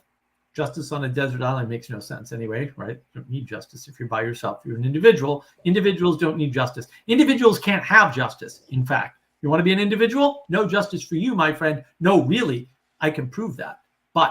And Plato does, right? But you also can't understand justice in relation from you and one other person, or you and several other people. It's not possible. What Plato actually does is build a city. Why? Inside the city, he builds classes of people. He builds a hierarchy. He justifies all of this. Like, this is the point of the Republic, justifying that. The parable of the cave. Yep, that video is coming. I apologize. It's taking me longer than I thought. The parable of the cave is the polar opposite of what you've been told. 0 people escape from the cave. 0 people can escape from the cave. You can't escape from the cave. You are born into the position that you're born into. And the people that are born into a higher position are of a different class. And there are several classes. And the whole point is you are supposed to take the people, the philosophers, the true philosophers, not the sophists. Sophists are bad. I think Plato doesn't like sophists. You are supposed to take the true philosophers who are heading towards goodness. They're heading towards goodness. And you, as the creator of the city, by the way, which is an interesting thing nobody ever talks about. So Plato and Glaucon, in this case, are creating the city, have to drag them away from that, even though it's not good for them. Explicitly, Glaucon says, Socrates, you're dragging the philosophers down to the lowest rung of the city to evaluate it and make changes, for which they will be derided. The people that they say, you need to change this, we're the philosophers, you need to change this, are going to jeer at them and not believe them and be upset with them. Yes. And Glaucon says, you can't do that. They're on their way to more goodness. This isn't good for them individually. And Socrates says, yo, dude, like, this is for the city. We started with this is for the city. So in the Republic, the greater good is the greater good of the city, not the greater good of the person and not the greater good of the class. And that gives you a re-enchantment of justice. Oh, justice has nothing to do with you. That's right. There are no individuals in the Republic. Individuals don't exist in that book, because individuals can't have justice. That's proven in the text. It's also obvious. I know you haven't thought about it, not you specifically, Bruce, but like, Muppets do not think about these things. And people oversimplify it, and they start talking about emerging from the cave. That's not in the text. It's nowhere in the book. I'm sorry, nowhere. It's not there. If you want to know more, Texas Wisdom Community, maybe I'll grab the link for that.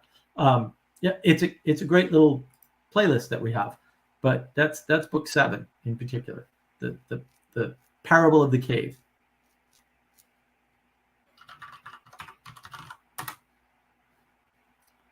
Plato doesn't believe in a flat world, clearly. Clearly, yeah.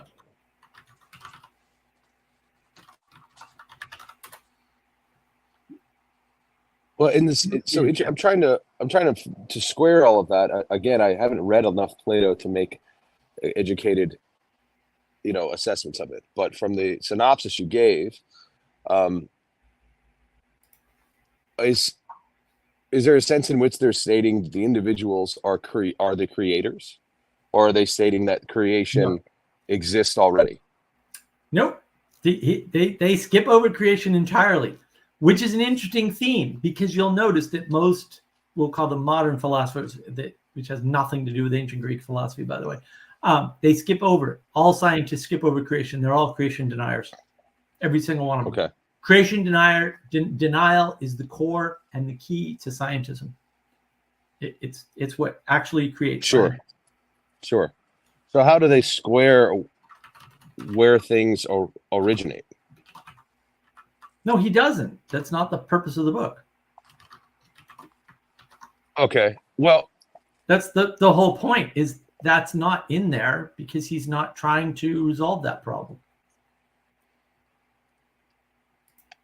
Right. Is he presupposing it or denying it? Yeah. No, they presuppose that things exist. Right. That there's unity among diversity, that there is all sorts of particular constants, right? There must, right? Right. That would be the only way to do that. Right. I mean, it's just not on their radar to talk about. Casey, so everything is about right relationship, huh? Yeah, everything is about right relationship. Now, Corey thinks something's clippable. Corey, clip away, dude. Like, start a channel. It's clippable. Yeah. Well, I mean, in the Republic, the creator is Socrates and Glaucon, and they're the creators of the city explicitly. So they're playing God explicitly. And the fascinating thing, Bruce. Here's the fascinating thing. Like, here's the nuclear weapon. This book. Okay. Do you know what's full of references to the gods? Chocked full everywhere. And like, it's deliberate, right? Everywhere they run into a problem with the logic, with the reason, where they reach the end of logic, which is not hard to do, by the way. I know no one does it. I get that. You're not to blame. You've been told you can do something you can't do, or told you can do something almost nobody can do. Sure. They appeal to the gods every time they run into a logical error block. They appeal to a god or a goddess or some spirit of a god. Welcome, Jesse. You can't get away from it. No, you can't. Well, they don't even try. Everybody who uses the Republic tries. And I'm like, dude, you didn't read the book. They don't try. They're like, yeah, eventually he's going to have to resolve this for us. Well, yeah, it goes back to, like, throughout all of time and all of the studies of people groups, every people group is homo religioso, right? They have a god tier.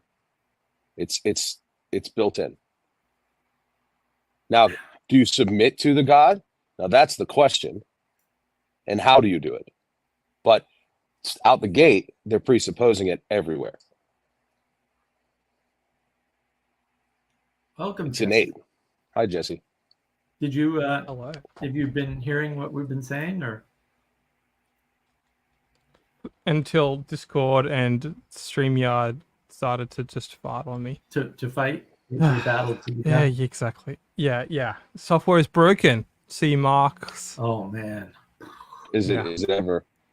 Yeah. Everything is so broken now. It's like, holy crap. I don't know how much longer things are going to hold together. AI out to the rescue, right? Yeah. No, yeah. Or solar batteries. We just need solar power and solar batteries, and then once everyone has access to this new technology, we'll all be equal again. Oh yeah. Yeah. That's the great equalizer. Yeah. AI will make us all equal. Gosh. Equally dumb. Yeah.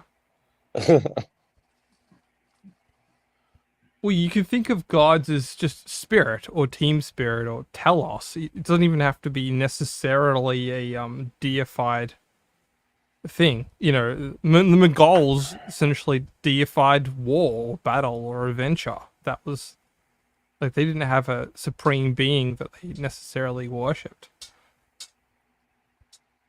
Yeah.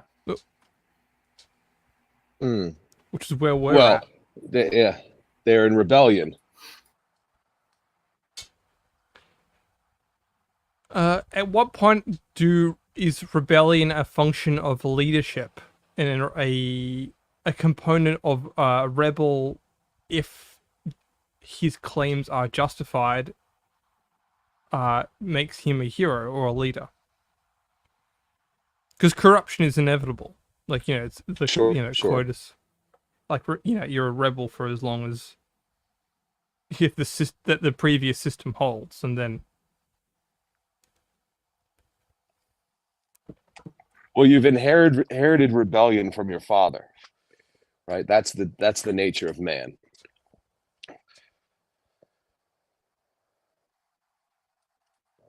And so corruption's inevitable as a result. So life is a constant battle against the internal rebellion. you inherit traits of your father's style of leadership. Yeah, which are flawed and corrupted and cursed. Yeah. Unless we're claiming blank slate or perfection, which I don't think either. Many people don't claim that anymore. I would appeal to morality. I Yeah. think obviously a good leader has been brought up in at least a decent household, or had his character formed through struggle, which was brought up earlier. Sure. The morals So- arise from somewhere. Mhm. They're not created. They're discovered and submitted to. Yep. What's a tradition? Yeah. It's one way of seeing it. Yeah. Well, it is a tradition, even if you don't like it. Like the tradition, the rebellion, right? Okay, I'll meet you halfway. Yeah, rebellion is a tradition of corruptible leaders that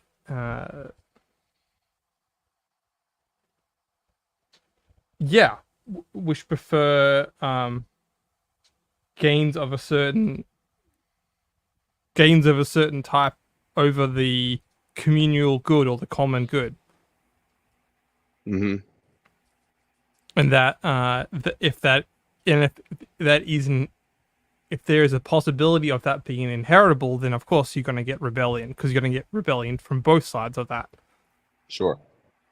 Well, I think part of rebellion is, like, if you're told you're an individual, you're in rebellion against everything, like, because you're trying to separate yourself from everything. That's what an individual is. It's apart from everything. You cannot cooperate if you're an individual. Like, you can say, like, well, I have the option to cooperate. No, you really just started from a poor position of rebellion, and what you're doing is you're trying to decide what the relationship is going to be, as though you're an authority on the relationship already, because you're already in rebellion, because you're trying to be an individual. It doesn't make any sense at all. Well, Bruce, what makes someone a hero in your books? Well,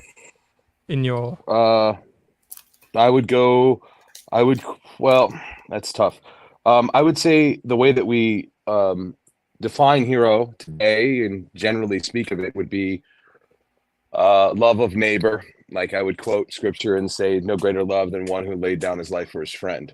So I think that's the ethos of what we're getting at when we say hero. The sacrifice archetype, the placing the good above pragmatism, that sort of thing. Replacing the good above pragmatism. What do you like? Yeah, there go are some over that?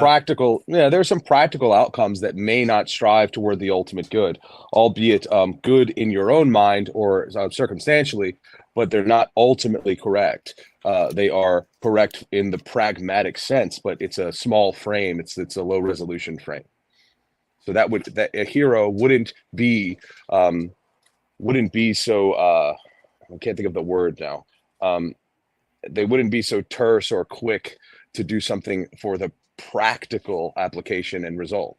They would be striving toward a higher good, which may result in denying some of the practical outcomes or pragmatic approaches, in the here and now, or the day. Right. Have you seen? The hero. Can you Hero point to looks an forward and example? upward. Okay, yeah, that's definitely true. But going back, where have you seen that? That sort Well, of anytime a person compromises for the day, and doesn't look forward to the betterment outside themselves.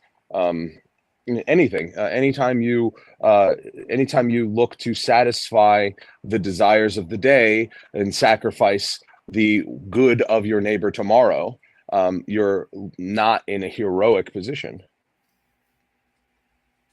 At least that's how I would go with that. a justified. It would be like a justified retreat. It would be like, I could claim glory on the battleground by trying to charge ahead and seize the day, or I for the good of the war, not the battle, we have to retreat and somewhat and recoup and refine our resolve in order to. Is that what you're going for? Yeah, so I would say that's one way to put it. Sure. If to try and think of a practical example would be looking instead of changing hearts and minds, you're looking for practical outcomes, in war, for instance. Let's let's kill a terrorist leader for the sake of checking the box to justify the reason we're there, as opposed to changing hearts and minds, which may take longer, more sacrifice, lots of due diligence. Or we could just off with his head, and say it's good, and just kick the can down the road. Right, and that's how you get the French Revolution, rebellion. That would be one of it. Yeah. I think Marcus said that's the French Revolution is so crucial when it comes to what we're talking about today, at least in other conversations we've had. Yeah, that ethos. Absolutely. Well, and like, if you want to know what a hero isn't, right? So you've got the English Revolution, right, where they behead the king, right? And then it's like, wait a minute, what happened there? And part of the problem is that no one wants to step up and lead the country. They're all afraid to do it. And so the protectorate is invoked, and a king is actually reinstalled under the name of protectorate. I was like, wait a minute. In the French Revolution, it's the same thing. They behead the king, and nobody wants to step up. Nobody wants to be heroic, because the hero is always the person that steps in and does something in a space where no one else is willing to do it. Whether or not that entails sacrifice, I mean, I would argue always entails sacrifice, but I don't want to go down that rabbit hole. And the thing that struck me, Bruce, which I'm actually shocked at, by the way, is that your description was very flat world in my mind. Like, the hero really is about that new ground, like leading something. Like, heroes always lead in some way, right? Like Jason the Argonauts, like somebody's setting the pace, somebody's defining the telos, and then convincing I people could see. along. Maybe I wasn't clear enough. I agree with that. I do. Yeah, the hero does set the pace, but it's not short-sighted. The hero can't be short-sighted. The time frame thing is tricky. One of the things I mentioned in the monologue was having that higher frame all the time. Like, you need that lens, that looking up, to put all the other lenses in effectively. I totally agree. One lens to rule them all. If you want to go. Yeah, I totally agree. Yeah. Yep. I would totally agree with that. I do think the unfortunate part of when we define hero is we must be careful not to create a new idol. That hero is pointing, not replacing. Right. In my worldview, which I think is correct, but they cannot replace, and they must point you to God. They must point you with direction. They cannot take the place of God. Although many people do that, they put them in the place of God. Right. Well, in their minds or practically or however. They must point to some aspect of the highest. No, I mean, because that's where we get into trouble. We go like, point to this thing that's way bigger and can't be pointed to? Like, I don't know. You can point at an aspect of it. You can point at a small section, right? You can't really point.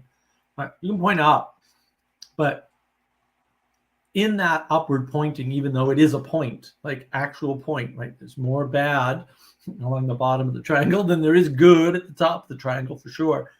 In that point, there are an infinite number of points, actually. And so you can't point at the point, right? You can just point towards it. And I think that helps to prevent. The difference is, are you creating an idol or are you creating an icon? Creating an icon, it has a way in and through. And if you're creating an idol, then it stops at the thing you've created, whether it's a physical object or an image of a hero as a god or whatever. And I think that is the mistake. I know sort of Casey mentioned this earlier, right? He had some comment. I got to find it. Casey, I think the gods were more like things to be bargained with or appeased. No, they could be bargained with or appeased. The gods in ancient Greek culture were very human. They were like human plus plus. It's the best way to understand them. And the reason why they're like that is that they are a contrast for the Greeks, for humans as such, right? And so if you had the power to make a lightning rain down and you were a jealous, philandering husband, what would that look like? Oh, we'll call it Zeus. Well, fair. Right? If you were a jealous wife with all these powers and this ability to be sneaky, as all the goddesses have, by the way, if you watch carefully, if you read the mythos carefully, Bullfinch. What would you do? Oh, well, there's Hera. What would happen if somebody said, oh, this is a gift for the most beautiful goddess, and there were 3 goddesses in the room and it just kind of appeared? What would happen? That's a good question, right? Like these are the sorts of stories it tells. The gods are, in one way, in ancient Greek mythos, in one way, they're all too human, right? And this is why I actually think, for real, modern science fiction is actually equivalent to ancient Greek philosophy. And I would agree with that. Yeah, real quick. As much as I know of ancient Greek philosophy, that makes total sense to me. You're using what you're doing is you're making a bunch of assumptions. So it's like, okay, assume a world with no oxygen, right, and no sunlight.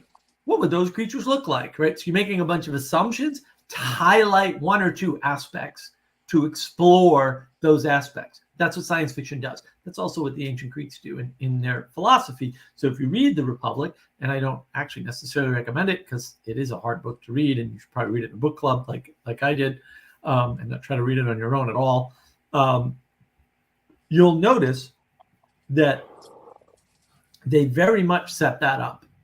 They very much set up, and it's all throughout the book. Actually, it's a very complex text. They set up these scenarios where they're highlighting one thing there. It's all contrast, right? It's this or this, it's that or that, right? And it's all absurd, but on purpose. But they're doing that so that you can see one thing. They can highlight one thing. Of course, the Republic as a text, the highlight really is justice, right? That's the big highlight. But there are other little highlights along the way, like in the parable of the cave. The highlight in the actual parable of the cave, before they expand the metaphor out, by the way, and change everything, and it's no longer about a cave. Nobody mentioned that to you, I know, but also, right? The contrast is between the people who are trapped at, we'll say, the lowest level of the city. As it turns out, that's what the equivalent is. You don't know that when you first read it. It's the opening part of book 7. And the people who put the things on the wall that those people react to. And in the second contrast, as a result of that, setting that scenario up is, what if we could, which we can't and we won't, take somebody out of that, and then they see that it's a play, and then they go back. Oh, well, here's what would happen if you would do that. But it's never done. It's implied that it can't happen. So it's very much contrast all the way down.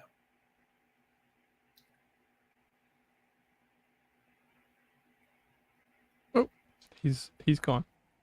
I know, he left us. Poor internet.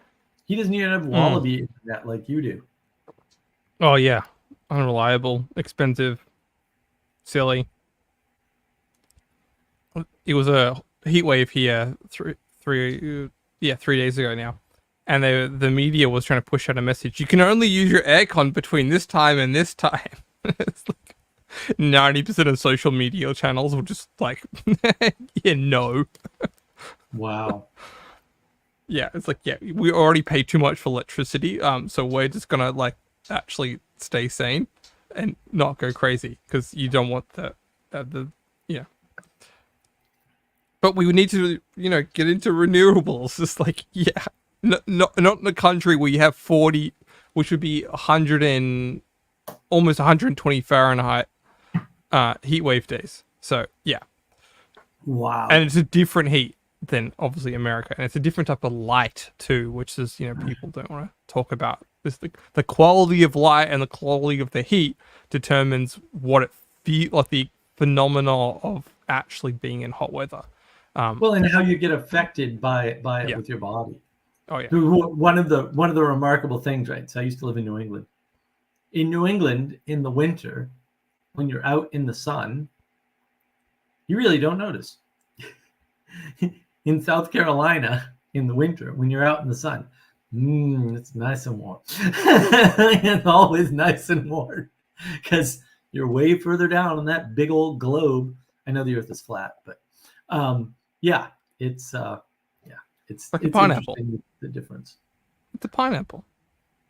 The Earth is a pineapple. No, actually, my Earth is flat. Like I don't. Oh right. I don't know how anybody else interacts with the world, but I sort of interact. We should go to the ice wall sometime. We should just make an expedition to the ice wall.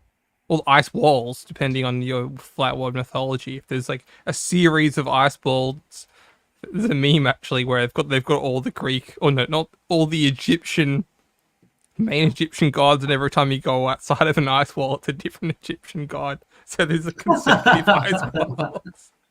That's funny. Yeah, like someone had too much imagination here. Yeah. Well, and memes is part of the spreading out, right? There's so many memes, and anybody can create them, and so we're making more gnosis as time goes on, and it's just disconnected from everything because individuals are making that, or people who are trying to be individuals are making memes, and it's like, dude, what are you doing? You're contributing to the flood, which is not to encourage Ethan to stop making memes because I love his memes, but but also memes are evil, so it's pluses and minuses.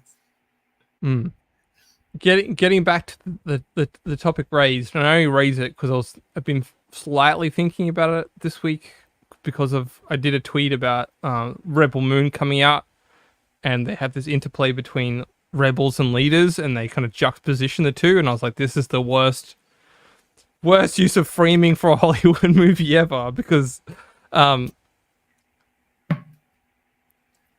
if you're living in a corrupt empire, how do you sanctify that? How do you participate in that corruption? You actually have to. You're not rebelling if you're leading other people towards the good. And the way I would define a hero is someone who's thinking about the system and maintaining the system and bringing order or restoring justice to the system. A rebel is only thinking about a singular goal. They're just thinking about what the outcome is. How do I maintain that? How do I, build myself up rather than, rather than what the hero does. The hero does is kind of, well, the motivation's wrong. Yeah. For the rebel. Yeah, it's looking to the highest. Whether the rebel's often just going on a journey. The rebel's concerned about a perceived injustice to them or others. Yes. They're not concerned about maintaining order, right? Despite the sacrifice that implies. And the sacrifice is some people are going to suffer unfairly, for sure. But you can't replace it with nothing because hierarchy is inevitable. And the thing you replace it with might be worse. Right. Yeah, see Russia. The other thing I was going to say about how do you find what a hero is not, like defining against, just just do it for intellectual reasons, is that when a hero dies, does the system hold? Like, have they maintained order enough? They left enough capacity in the system, soft S use of the word system, that the good works continues on into the next generations, and there you have your tradition. Heroes strengthen systems. Yeah, Yeah, yeah, I like essentially. that. Well, I because like it's that. never just That's one good. hero. It's never just one hero too. It's often a This gets into the yeah. the whole great man theory. It's like the great man theory No, is I'm just going to correct. talk He-Man. I was just going to talk He-Man. You don't have to go Great Man Theory. You just talk He-Man. There's no greater man than He-Man. What are you talking about? Now you're confusing me. Yeah, exactly.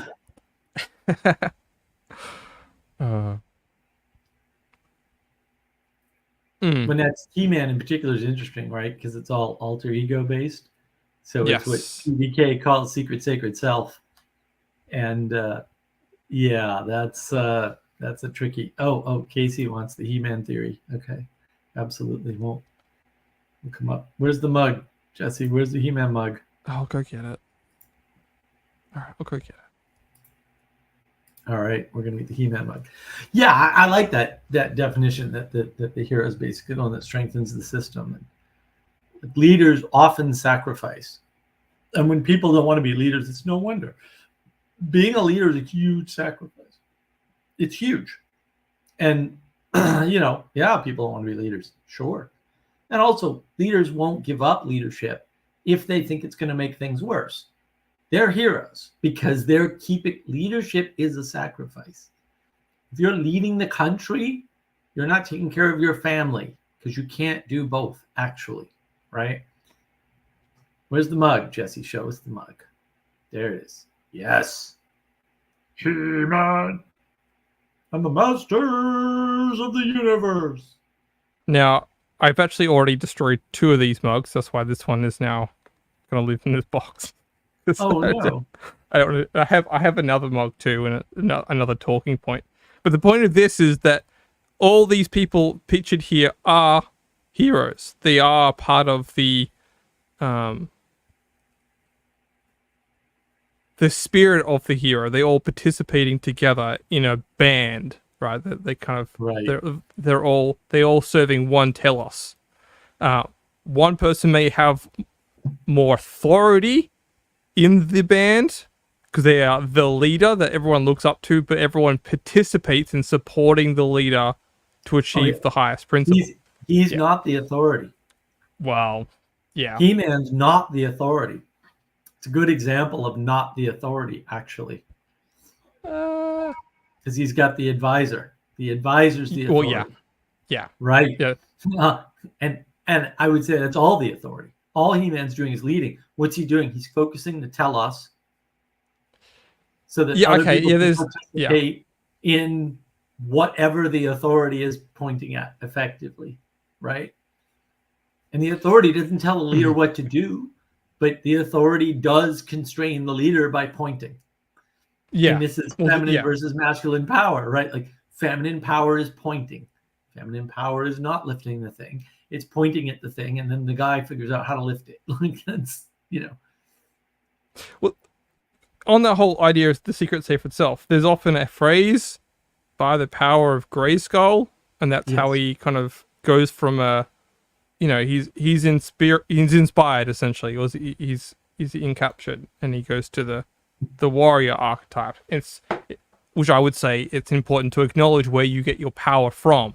The secret safe itself is saying the power's within me. I don't have to do anything because I'm totally I can self create in the world rather than I am procreating because my power, my spirit, my telos comes from a higher source. I like that. That's Secret sacred self is I'm participating better with me, and that's wrong. You can't do that, right? Whereas the hero participates better with the system, right? And invokes the system as part of the expanded identity that allows them to hero.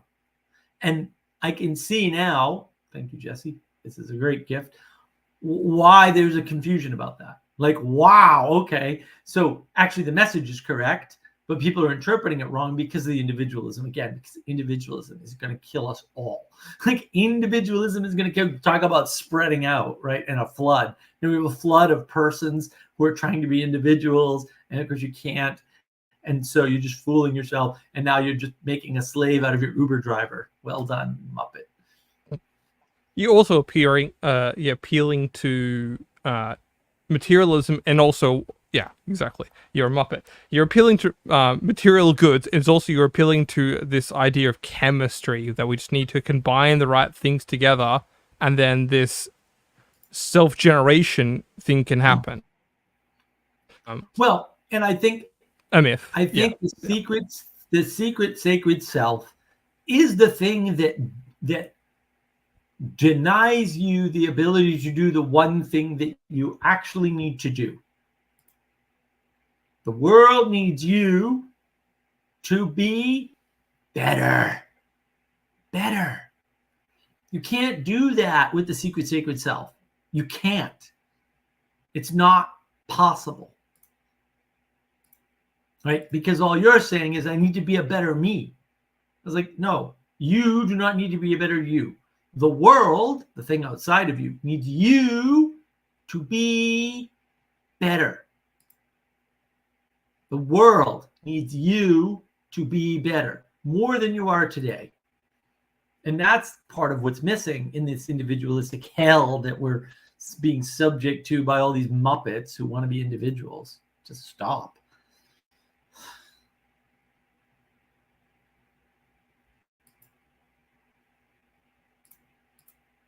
There you go, Corey. There's a snapshot of He-Man theory in 5 minutes. There's your He-Man theory, Casey. Use it well. Use it well. Use it wisely. Use it well. Yes. And if you actually, the 1980s Dolph Lundgren movie on He-Man is actually not bad on all this. They strangely got a lot right, even though the production quality is so low. They actually got, there's the feminine is also is kind of it's not pushy, it's not extravagant, it's seen and heard, but not to the point that it's the main focus. He-Man himself is not, as to Mark's point, is overbearing. He's there to lift others up to achieve a common goal. It's quite good, and it also has this whole thing about music, which is close to my heart. Casey claims you'll be seeing my PhD thesis on the He-Man theory in 2030. You can write it. Sure. Great. Come on. It's Masters of the Universe is a funny bad movie. Yeah, sure. I don't know. Jesse, did you see Godzilla -1? I need to. I desperately need to. Oh man, we gotta have a conversation once you do. I gotta talk to you. There's also Miyazaki has the hero and the heroine. Heron? Yeah, Heron. Miyazaki of Spirited Away. Yeah, Spirited Away fame. House Moving. Oh, Mark, have you seen House Moving Castle? No. I need to get you to see that. I need to get you to see that. I'll remind me, and I'll get it at some point. Yeah. It's almost travel time. Next week I'll be on the road. I think that's I think you're gonna get a lot there. It's a lot of great symbolism and good storytelling, which are different. They're different things. You can have a good story. Yeah, you can have a good story, but the symbolism can just be ugh. And vice versa. You can go like, oh, they're messing up this story, but the symbolism here in certain sections they've got right. Like Free Willy would be a great example of that. I'm not going to tell you which way Free Willy story. Well, that's why I'm a Free Willy if it's a good Yeah, I'm happy that Peugeot's doing stories now, because he's got he's the symbolism guy, so it's like he's got the symbolism down, and then to add the story to it, not narrative, by the way, story. See my video. Story, narrative, archetype, very important. I can't like Godzilla -1 was just shockingly awesome, just blew me away. It's like, what the hell is going on? This is fantastic. Not only that, like a lot of people, and this always like surprises me, they don't know about the Godzilla symbolism. Godzilla represents the US. Like they don't understand any of that. And I'm like, man, because that's in the new one. And it's just like, no, this is Japan struggling with Japan. That's what Godzilla is. It's Japan struggling with Japan. I love it. It's great. It was so good. In fact, it's got to be the best Godzilla movie. And I'm walking out of the theater going, hey, it's better than those 3 garbage movies the Americans made. Oh, man. Americans don't even understand what Godzilla's about. It's like, dude, you guys, I don't know what you watched, but you missed the point of Godzilla entirely. And then you just did these random monster movies for no good reason other than to destroy all the goodness in the world, apparently, because how dare you, you heretical bastards. If I ran the world, they'd all be on treason charges against humanity itself. You've committed treason against humanity itself for making this crappy Godzilla movie. You must die. The 90s one is not too bad, though, from memory. I need to rewatch it as part of my 90s. I've been, as one of my projects this year is to show Christina all the different movies that from my childhood in the 90s, and then go, yeah, can you see it now? All this stuff actually came true. It wasn't necessarily true in the moment, but it became true. And that's where Godzilla comes into New York City and lays eggs. And it's like the proper sequel to Jurassic Park. Let's put it that way. Yes, I can see that. Is that the first of the 3? No. The 90s one, I think it's like 95 or something like that. It's also got the French guy in it from Ronin. It's its own singular identity. They just made a Godzilla movie in the 90s, and then they stopped, and then they brought it up, somewhere around 2016, I think it was. I'm not sure why 2016 keeps coming up. I got it. I had this whole set of like 5 things that happened in 2014 that's right. Yeah. Can't get that list back. I'm like, no, I need that list. That list is really important because it's Gamergate and blah, blah, blah, blah, blah. And I YouTube. It actually, Godzilla was 2014, Mark. So there you go. Yeah. It's Gareth Edwards. Yeah. I knew that. I didn't have to think about it. I didn't have to remember it or anything. No. 2014 is the year, man. Like, you say what you want. The movie about Japan featuring American people. Yeah, in America, about a bomb. Yeah. Everything changed in 2014.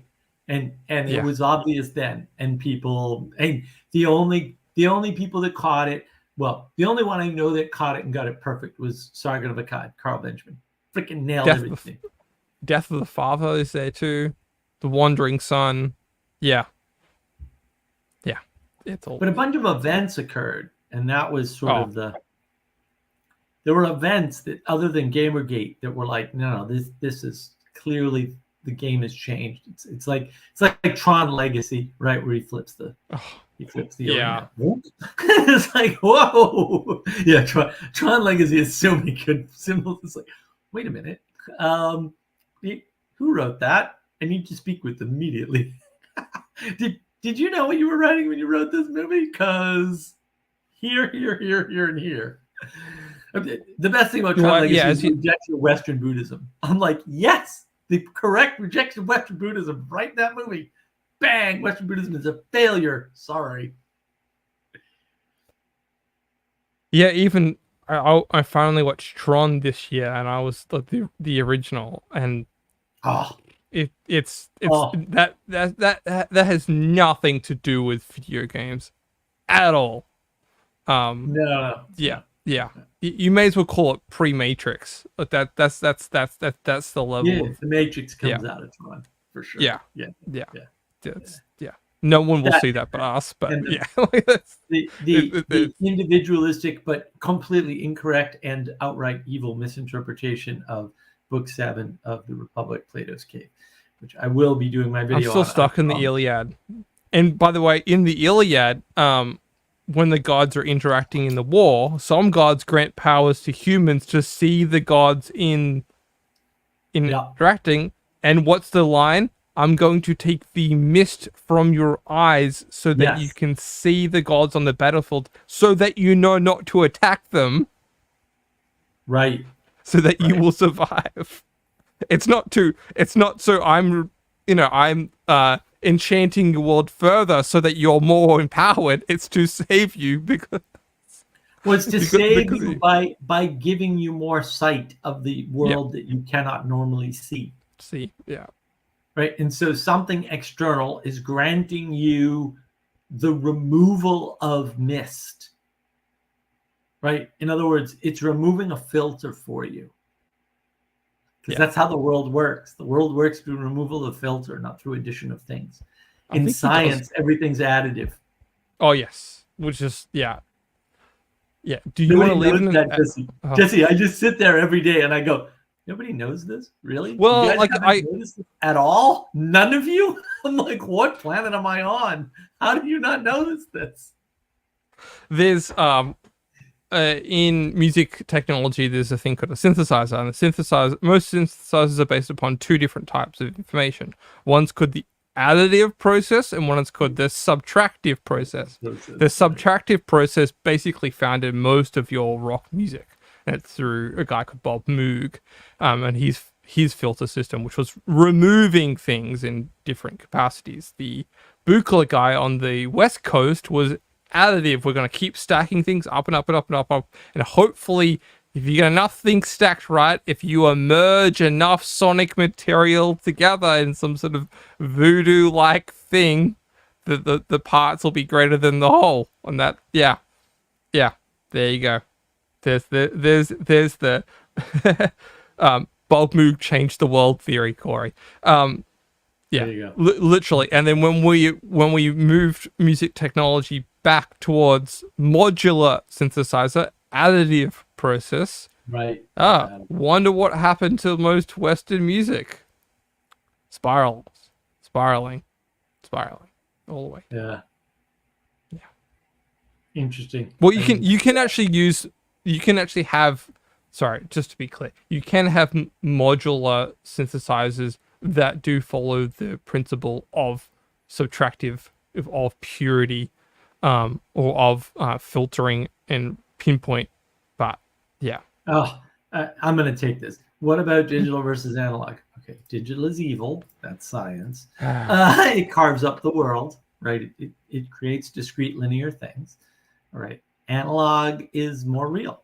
It's actual. And it's more in keeping with the world that you're connected to. It's not that hard. And that's why, and they've done this is the fun. No one talks about this. They've done the tests. Yes, you can tell the difference between a vinyl record and a CD. Like most people can actually, they can't tell you what the difference is. And it's very, very clear that different people are picking up on different differences, but people can tell that there's a difference. Even though science says there's no freaking way that you can materially tell the difference between a CD and a record. Oh, yes, you can. And nobody knows how. And then they'll invoke qualia, which is, again, a garbage bullshit frame for quality, which science has nothing to say about. And that's the problem. Analog has a body and a quality that does not exist in the digital realm. And this is what's happening. A needle is going down onto a flat surface and essentially scratching it and making a resonance, and a hyper resonance. It's a hyper object, and you have a filter, something that's producing your sound, but it's also an embodied object. It's also singular. You can't use that for anything else. But it's it's inspired, technically. But it's continuous. Way more important. It's continuous. Yeah. It has no stopping points in the middle. Yeah, okay, Digital that's what you mean. is broken apart into discrete components. Yep. And that is huge. Like, that is the difference between the two sides of the ways of thinking. So if you look at the knowledge engine model, a video I've posted many times, you can find it easily on my channel, Navigating Patterns, you will see the difference. And that difference is huge. And it is a difference in the way we think. We can think in a digital, discrete, linear fashion, or we can think in the way of a continuous system. and there's math around this too. Like the math is actually a difference. You take the same equation and solve it in a continuous fashion or in discrete fashion, and you'll get different results, in fact. I like to point to the obvious too, that a vinyl is like having someone play in the room. It's physically playing there. It's happening. It's the moment is there. It's transported the vibrations through time and space. Yeah. As well as it's like something physical is happening in the world, in the room that is in. It's not happening anywhere else. You know, this one singular object, because vinyls of different, you know, you could have the same album, they can print it 7 different times, and guess what, guys? It's slightly different every time. And depending on all your other bits and pieces, you know, the position of the couch in the room, like, this thing is resonating. And Corey says playing a record is also almost like a ritual. Grab the sides and set the needle down. Well, there is a ritual, right? Of course. And that makes it better. I mean, you can. Problem is everything we do is ritual. Like everything we do is liturgy. Like you're not getting around that. Everybody wants to get around that. No, it's not true. Like, it's the individualistic rebellion that's causing the flood of individuals or attempted individuals that's just causing all the problems. Like just stop rebelling and be fair. People have been told they can. You can do this. It's like, no, you actually, maybe you can't. Well, you talked about this earlier too, about the ritual of, do I put the cup down first and then go here, or do I do this first, then put that down, and which way's the better, you know, which serves the highest purpose, or which facilitates the beauty of the environment? Which is more efficient. Say it a number of different ways. Well, like, efficiency doesn't solve a problem. It creates a bunch of decisions. Space. Or create how space, maybe. How efficient? Efficient in relation to what? Okay, what are you prioritizing? I was assuming efficiency? Yeah. Right, because efficiency exists within a telos. You gotta have the telos, or you don't have an efficiency. You can't define efficiency any other way. Ethan, the reason I have a record collection is not primarily for the sound quality, but because it forces participation. I like that. That's really good. I don't have a record collection.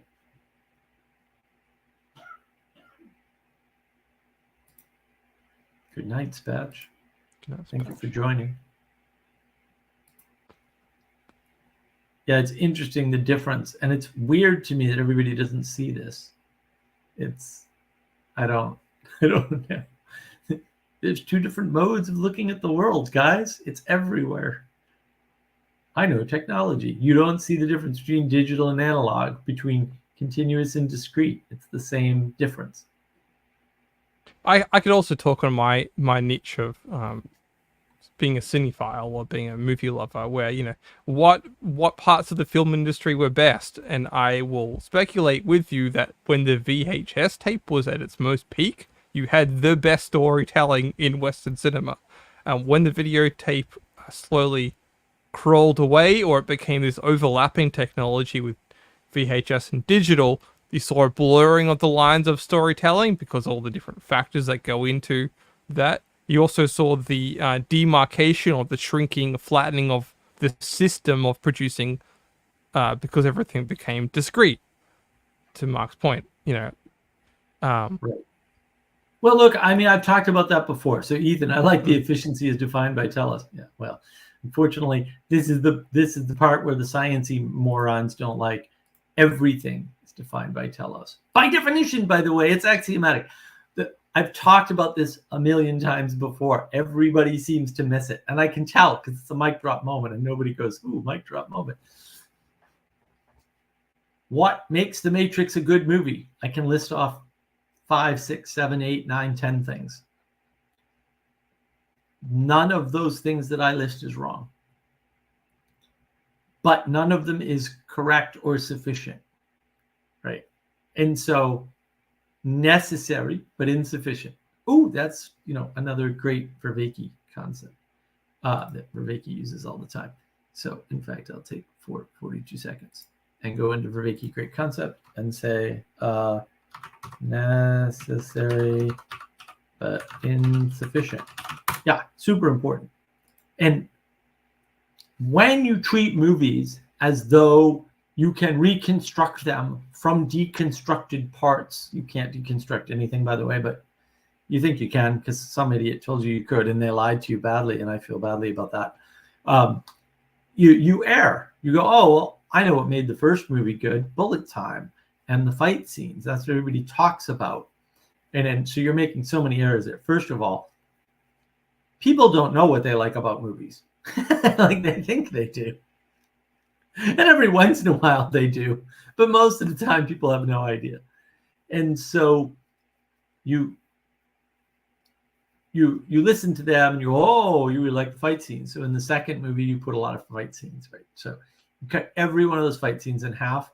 They would lose nothing and the movie would gain so much. And I'm not saying I would even do that because I really love the fight scenes for sure. I really enjoy them. But it does take away from the core storytelling of the movie.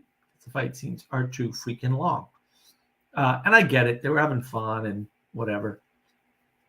And it's still a great film. And you shouldn't watch the first one without watching 2 and 3. And then ignoring that 4 even ever could have existed. Because, yeah. And it's easy to do that with anything. Like, what makes X or Y good? And then you start dissecting it, dividing it up, killing it effectively. And you end up in this world where you've got Critical Drinker. What does Critical Drinker talk about? Now, he's an author, so there's a filter there for sure. He talks about the thing that makes this movie suck is that it's got bad storytelling. And then when he says the thing that makes the movie good is, these components plus a good story. I don't think you're going to hear a Critical Drinker say on his Critical Drinker recommends that a movie is good unless it has a good story. And again, he's an author, so fair. Like that should be his focus, but also that's his focus. So it's sort of important to realize that that's a factor. The fact of the matter is that you can't divide things up and put them back together. You divide things up, but then they're apart. It might be useful and necessary to divide things up. I get that. Nobody's denying that. But also, they're divided up. You've killed them. You've dissected them. And that's important to realize. And we're not realizing that. We're thinking that we can use our internal components, our secret sacred self, right? We can use our ability to analyze and dissect and then create things from there. But maybe we can't. Like maybe somebody told us that and we were lied to.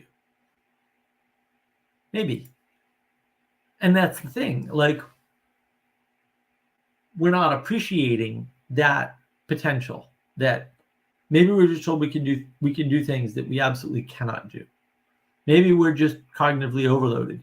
Maybe the flood is real and that it really happens and that it's actually happening now with information and that maybe we are living in the age of gnosis. Okay? Like maybe you can't live for long in a world without structure.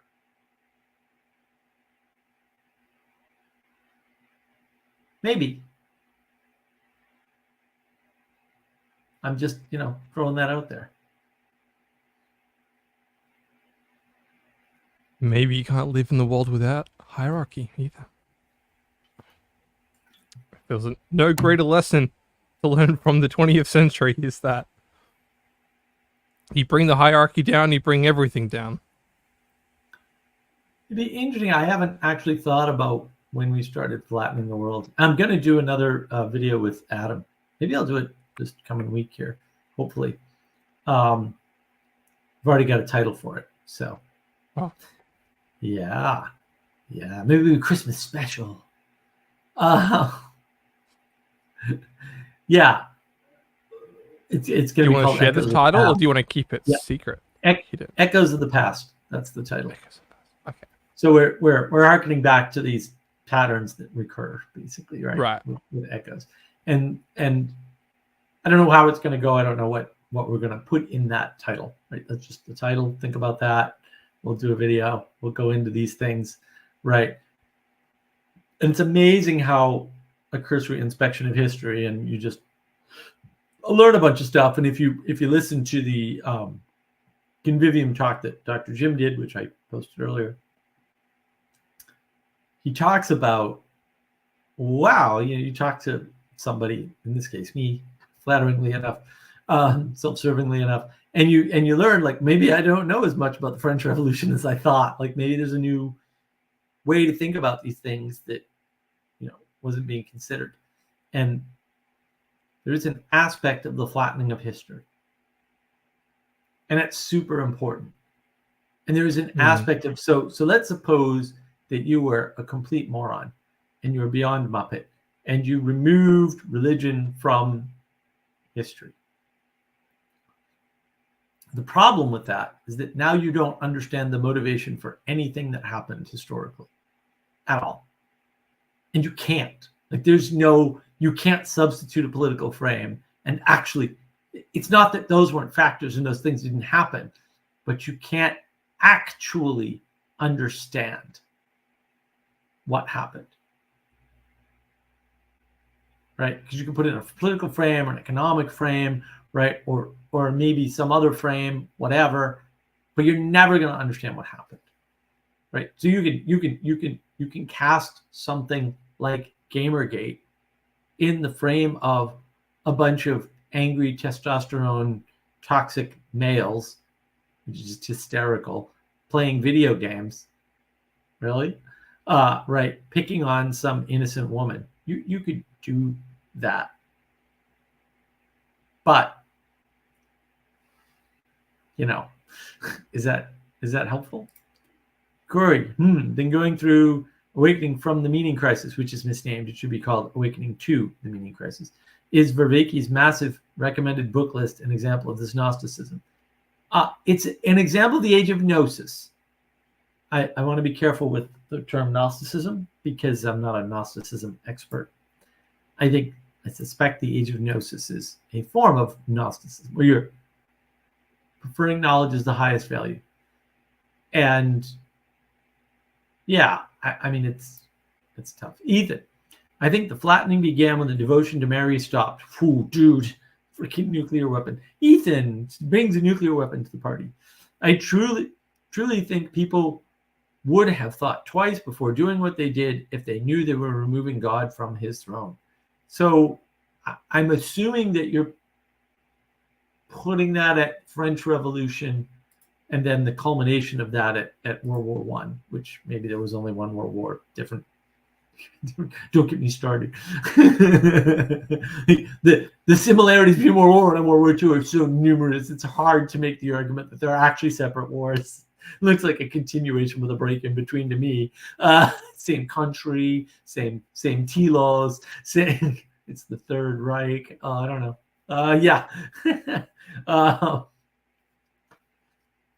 Yeah, I think that might not be a bad way to look at it. Right. But that leads me down a different rabbit hole of who's removing the feminine and when did they do this? Ethan. Oh no, he's going right for the jugular. It's going to sound cliche, but the Protestant Reformation. You mean the Protestant catastrophe? Because I'm still there. Corey, yeah, Robespierre, the new god of reason. Yeah, well, and the statute to the god of reason and stuff, right? Father Eric, this isn't peace. This is a 20-year armistice. Yes, that is. Yeah, I like that. I don't know why I haven't thought of that before, but yes, really. I've been talking too. I've been talking with my South African friend Duncan a little bit about the nominalists and when that crept in, and that's his sort of take. That's when That's a Vervaeke take too, nominalism, and I'm not a fan. Like when you read what the nominalists believe, you go, no one ever believed that. That's dumb. Like it's You cannot act in the world if you're anomalous. Because action isn't possible. And so it's like, well, now what? And that's where I'm like, nah, bro. You know, and you've got to look at, you have to look at, freaking, you know what Adam and I should do too. I didn't even think of this. We should do the Russian Revolution, right? Because this is a continuation. Because you've got the English Revolution, the French Revolution, the American so-called Revolution, right? Was in between the two. People are not ready for that, Mark. That's but then you've got the Russian Revolution, which is the same damn thing, right? It's another misunderstanding of how this shit works. Pardon my French, but yeah, it's like, guys, really, how did you make that mistake? Even? And to be fair, ironically, it's the miracle of America that causes everything to happen. And the irony is that America doesn't happen without the English Revolution. If they don't behead the king, nothing. The colonies don't revolt. Like, it's so weird. It's like, once you understand all that, how the revolutions are tied together, and the fact that we've got this one outlier that causes everything else afterwards, and causes a lot of hope and a lot of power behind it, you really don't understand how freaking weird the world is. Like, well, that's just weird, dude. Like, I don't care if you're like a Christian or if you've got some good political, like, that's still weird. It's weird. It's almost like globalism is a phenomena that's far more suspect than we were willing to believe. It goes back, yeah. Well, there's an article from a guy who said 1915 was the year that globalism died as the result of the lead up to World War One or the start of World War One. He was basically the point he was making is that I think he was in the middle of Africa. He's writing contemporary, right? Mm-hmm. He's in the middle of Africa and he's able to order anything off a catalog from the streets of London. Yeah. And it's like, what? And we're like, we don't understand because we had supply line disruptions after World War II. So like our parents and our parents' parents didn't experience this either. So it's like so far back, and yet we had globalism.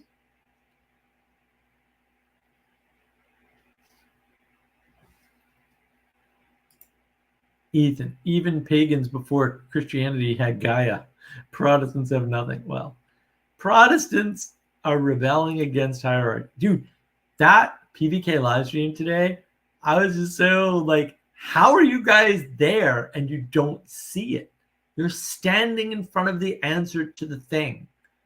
You're standing in it's how do you not see this? And it's eyes, it's no eyes to see. I'm just like, I don't, you're just, and it's like four different things. You're describing four different things. The answer is obvious by the stuff you've already consented to.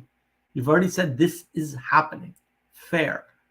If that's happening, though, the obvious conclusion is that it's the right thing to happen, which means you're on the wrong side. It's like, I don't know what else to tell you. Like, I'm sitting there going, hint in the comments. Eventually, I'm doing it in caps. I was so like, you gotta be kidding me. How are you talking about this and not seeing the connection here? Oh, it's so weird. The world is weird. Stranger than we know. Stranger than we know. All these Catholics keep popping up in institutions and structures and hierarchies. Well, that's the thing they know the best. What do you think? You're going to run it? You're a Protestant. You wouldn't know a hierarchy if it bit you. You just rebel against anything you think might be a hierarchy before anything's actually been built. Oh, my goodness. Anyway. Hello. I don't know if I buy the main rationale for the papacy. I didn't know what the main rationale for the papacy was until I saw Candace Owens with, I forget who, and her husband. And her husband went over papal infallibility, and it was amazing. And yes, I would say Father Eric is correct. It doesn't matter. Understanding is overrated. See the talk from Convivium that Father Eric gave to start to understand why understanding is overrated and you don't need it and you should throw it out. And this is all age of gnosis. Like, we think we have to know to act. No, you don't. In fact, you can't know and act. It's one or the other. If you know things, you're going to get lazy and not act anyway, because the outcome's certain because it's in your head.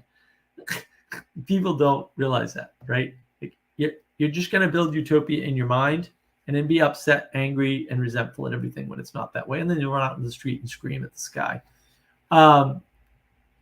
Describing real events here, but in case anybody was unclear on that.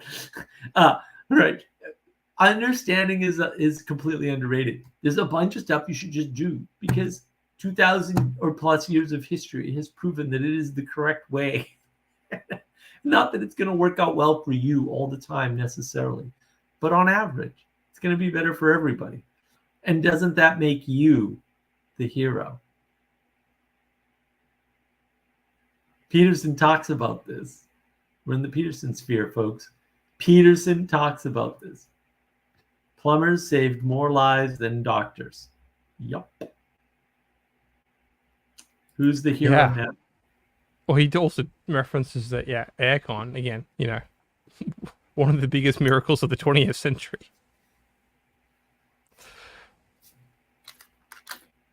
Yeah.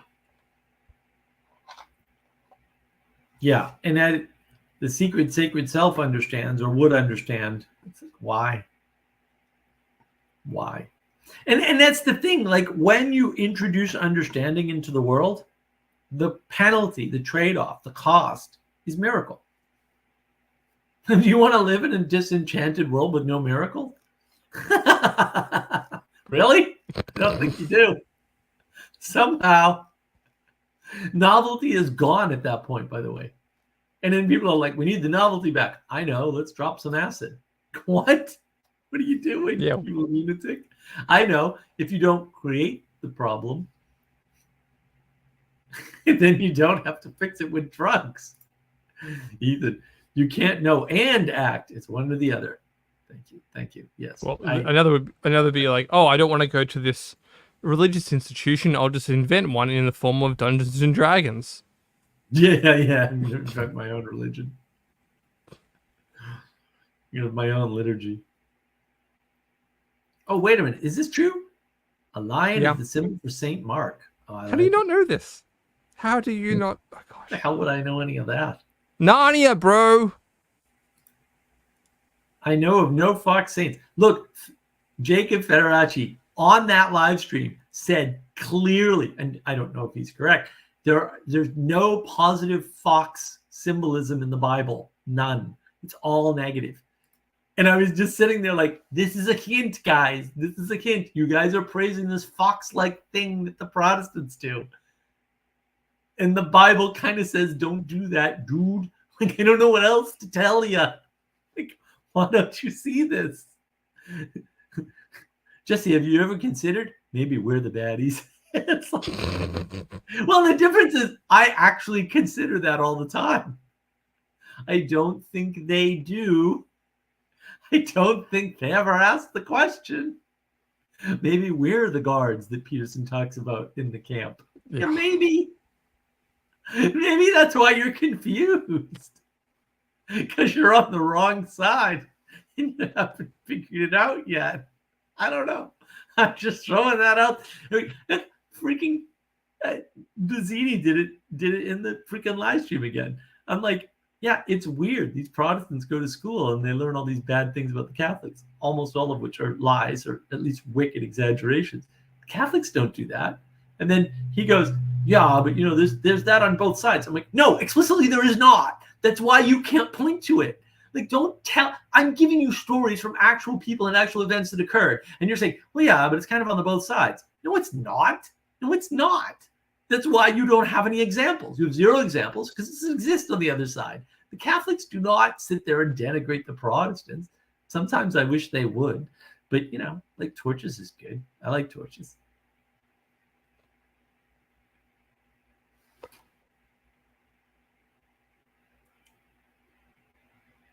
Yeah, I'm not sure. I'm not sure. I do Father like Eric, that. every Yeah, Catholic that's liturgy begins, I screwed up. I like it. Orthodox too, I'm sure. I don't know, man. I go to the Orthodox Church, and basically all it is they say Theotokos a bunch of times, wisdom a couple of times, and then a bunch of other words that aren't important. And like it's stand up, sit down, bow, and then you're out of there. I don't know what's going on. It's crazy. Oh, and there's incense too. It's nuts. I like the incense part. I think that's cool. That's just It, they it probably do have the better fun. artwork. If I was just purely being objective, I think the artwork the Orthodox have is Oh, the artwork's freaking amazing. Yeah. Like it's just distracting. It's awesome, and you're pulled towards it too. It's like Yeah. great. It's great, and I can understand why it's scary for people because man, it's a lot. There's a lot going on. There's icons everywhere. It's like wow, it's too many icons. What am I gonna do? Father Eric, when we covered the Reformation in school, we learned about how Martin Luther did have some good criticisms in addition to being a heretic. Yeah, see, they give credit where credit is due. I don't know why, but it's nice of them, I guess. The most virtuous thing to do. Freaking symmetry, equality doctrine. Yeah, but you guys do it too. That doesn't make it right. What are you for? Like, what is wrong? Why are you making arguments of 4-year-olds? I don't understand. Like, if you are making the same argument your 4-year-old child has made to you, then you are wrong. Like, I don't know what else to tell you about how the world works. Hint, you're the baddie. Wow. It just blew me away. I was like, really? It's bad behavior on both sides, guys. Piss off. Probably not. That was so when I got in trouble for fighting in school, almost every time we get sent to the principal's office or whatever, detention would be assigned to 2 people and only one person would be required to go to detention, and that person was never me. Okay, so you can equality all you want, but everybody knew I wasn't starting any fights. Sorry, didn't happen. Now, did they keep up appearances? Absolutely. Absolutely they were. Did it work? Sometimes. Often, kids knew who was in detention and who wasn't. They'd be like, why didn't you get detention?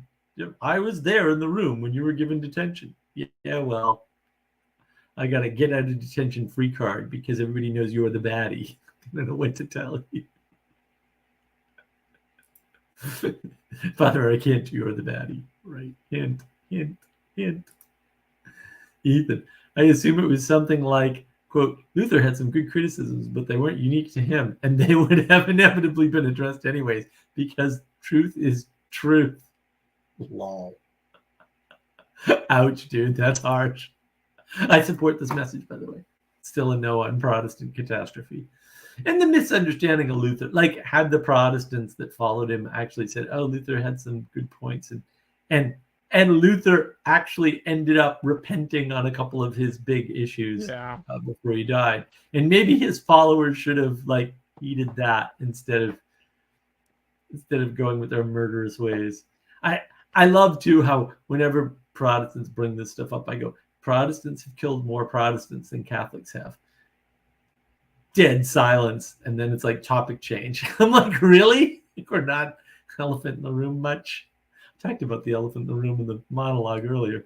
Yeah, it just always cracks me up. I'm like, you guys got some things there you might want to address. The 400-pound gorillas. There seems to be several of them. But it's all secret, sacred cell. And where do you think that comes from? It's Catholic conspiracy. It's the crypto-conservative Catholic. It's like, no, dude, it's all Protestantism. It's all Protestant catastrophe detritus.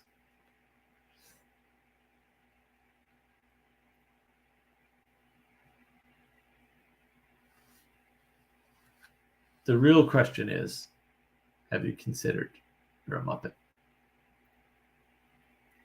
where I would input it in, because I'm not well researched on this in order to speak on it, and I'm very hesitant to, because it's not my place, because I'm not in that world at the moment. Is that you do have the instance of one of the first big civil wars in history happening there, and that's often forgotten or pushed aside. Is that it's a battle between two similar groups in some sense. It's an internal civil war, and that has an echoes of the past, or that echoes out into the future. If you want to see the decline of the West, it's right there in that aspect of the civil war between Christians. That sense of mistrust in collective cohesion. That's that's what ends whole civilizations there. You see that in Rome too, when there's the Rome civil wars. So these things aren't that unique. However, again, there is a narrativization on these on these key issues that. Well, if you want echoes Complex. and like great man theory stuff, there's Caesar, right? And then there's render unto Caesar, which creates all kinds of interesting side effects that we're still echoing with, right? And then, you kind of move further up, and there are these figures that cause these splits, right? They are the genesis of something that happens generations later.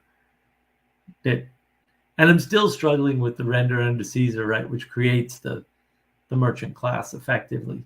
Essentially, yeah. And we're still sort of suffering from that in some way, right? And equality doctrine is born of that, right, or at least enabled by it. And it's on and on and on. And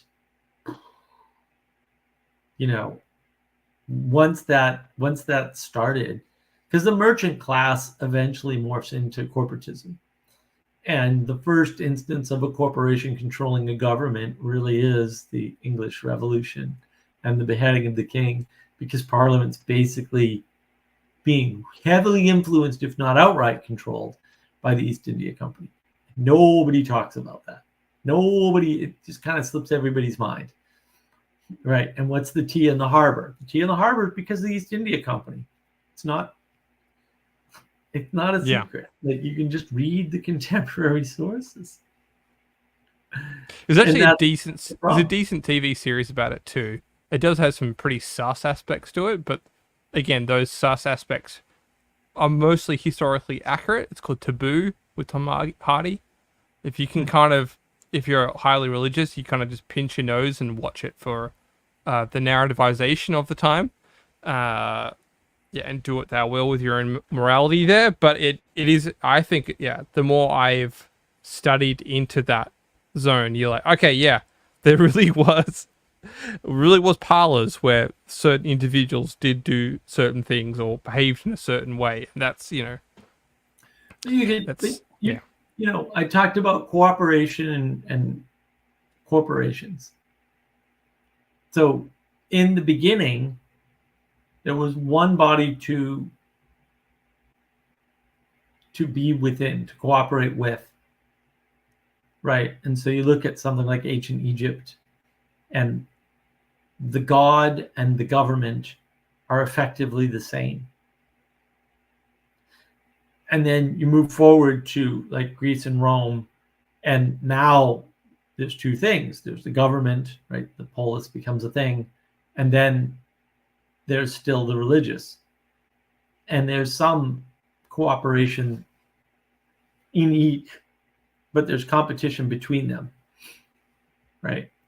And then Christianity comes along and opens this third door, render unto Caesar, right? And now all of a sudden there's this corporate thing that happens as a result of the merchant class, as a result of render unto Caesar.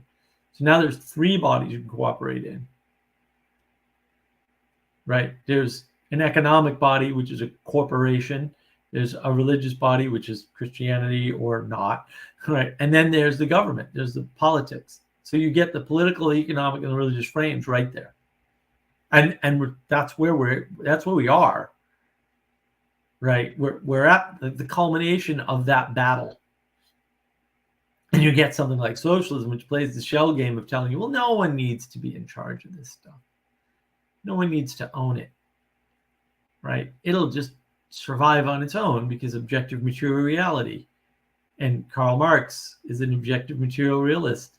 And also equality, like the workers are the same as the management, is the same as the ownership. Really?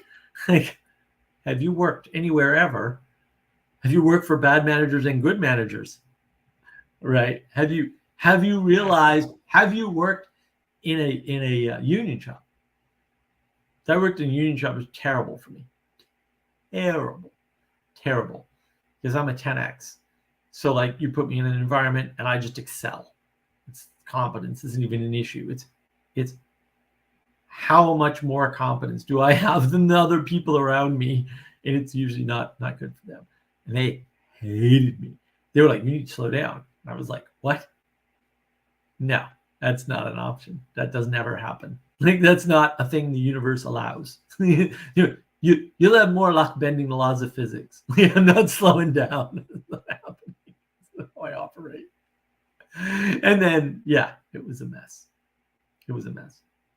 Yeah, we've also, again, maybe going back to when I first joined this chat, which is that good principles or good leadership is a tradition, and we've raised a whole generation or two or three or four, just where do you want to draw the line, where following the rules or maintaining the principles, participating in the system is seen as a net negative, rather than, right, well, you're in this culture, in this place, right, you know, it's not good for you to participate in a way that's counterproductive, let's just say it that way, to what this place is and what it values.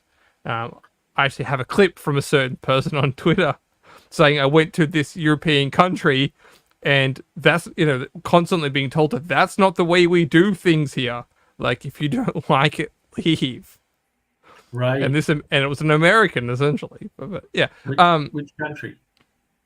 I'll let you figure that out by the emphasis on rules. And then leave it there. Okay. Yeah.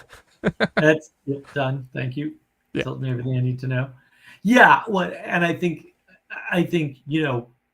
James Lindsay makes a lot of hay about the tradition of Gnosticism and where it comes from, and makes this historical thread, which is ironic because he denies that the historical thread they claim exists, but then he makes one, which whatever.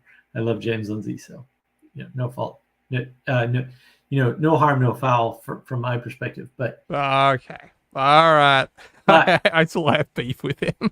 But I've got lots. You don't take on Peugeot. You don't take on someone who's actually doing things in the world and generating good in the world. So I know. Yeah. Different problem. Yeah. But when you flatten the world, right? Of course, Marxism seems okay. Like, yeah, he did that. He said all workers are the same. All workers, no matter what their task, are the same. It's like, first of all people who move boxes for UPS aren't the same. Like, I was excellent at it. So that's different, right? Second of all, a good manager is still good. And a same group of people under a better manager is still better. And that is a value that cannot be replaced by taking a team member and making them a manager. And like, I get that Karl Marx is actually moronic. And if you read his stuff and you don't see that he's moronic, I suggest you either have a fantasy projection of what you're reading or you have low reading comprehension. And you're really not understanding what he's saying because you think he's being smart, when in fact, it's kind of obvious from the stuff. And I haven't read all his stuff or anything, like, because you read 3 sentences and it's like, really, dude? Like, you're 4 years old. Like, you need to stop. Somebody should have taken the pen out of your hand. That's what should have happened. You should not have been allowed to write. And there's lots of people like that. I would argue Foucault and Derrida are probably also the same situation. the stuff they're saying is retarded. So, Michelle, thank you, Michelle. It's good to see you, sir. Can a leader, even when perceived symbolically or spiritually, be deemed truly effective without recognizing the subtle yet profound influence of the divine feminine that can be witnessed? I like this, but it was well crafted. Like, when did you get this good at crafting questions? Very well done. I would push back on the witnessed. I don't think you're witnessing the influence. I think, again, what the divine feminine is doing when properly divine is creating a space. And so what you're doing as a leader is you are protecting that space. And it's that space that gives you the grounding to continue towards the telos. And maybe the divine feminine also points at the telos. Like that's also possible, right? It's possible that this diagram is correct.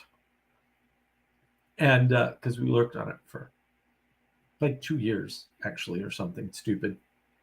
Because we're just we're so Muppets. It takes us this long to do a simple thing. Everything's simple when it's done. It's hard before it's done. Oh yeah. Asymmetry. What do you? Where else? Maybe not to deconstruct it, but just to find the different layers within the question.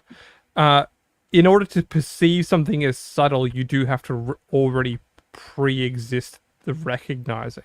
So your participation, your filter, allows you to see the subtlety in things. So that's what a good leader does. That's one thing that's within that. The influence of you're kind of begging the question by saying that men the influence does come from the perception, symbolic or spirituality too. So therefore those two things together, the effectiveness is actually not in question. What's in question is the leadership. Is the quality of the leadership. Well, and see, maybe that's really what Michelle's getting at, and really the problem is that we don't know good leaders from bad leaders because we don't have a proper engagement with embodiment of the divine feminine. And without that, to Michelle's point, like, how can we deem him effective? How can we deem a leader effective without the pointing? And look, we can get into, what if you have a woman lead? That's usually a disaster, right? Like, need I go into Carly Fiorina? I mean, flat pack catastrophe. People hold these people up and they're disasters. Hillary Clinton is a disaster.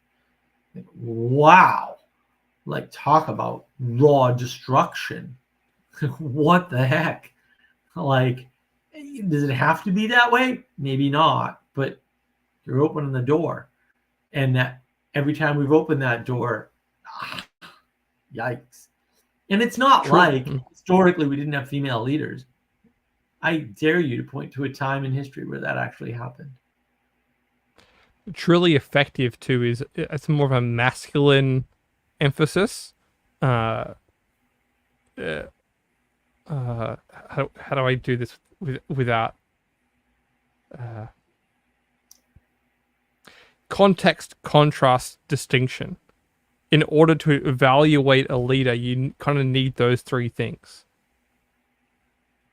You need to see moments of distinction. You need to contrast that leader with other good examples of leaders that you've had, or other people have pointed to say, yes, that was a good saint, that was a good leader. This is a good example of behavior. Yeah, and or lack. Yes, that's yeah. And what did I say? Distinction, context. Oh, context is key. Not in every moment. Effectiveness might not just be there. Like, sustainability actually might be a better outcome than completely taking ground. You know, like I think I said this to Bruce before. Sometimes the justified retreat, and then, you know, there'll be losses from that retreat, but a good leader will be able to find the resolve in order to rebuild from that sacrifice or trade-off. Yeah, it's a great question though. There's these different. So. Yeah. No, yeah, it's a nice subtlety. I mean, that might be why we're having a problem with leaders. And, you know, who's voting for these clowns? Who's allowing them to be like, man, the dust up over Harvard University is just hysterical.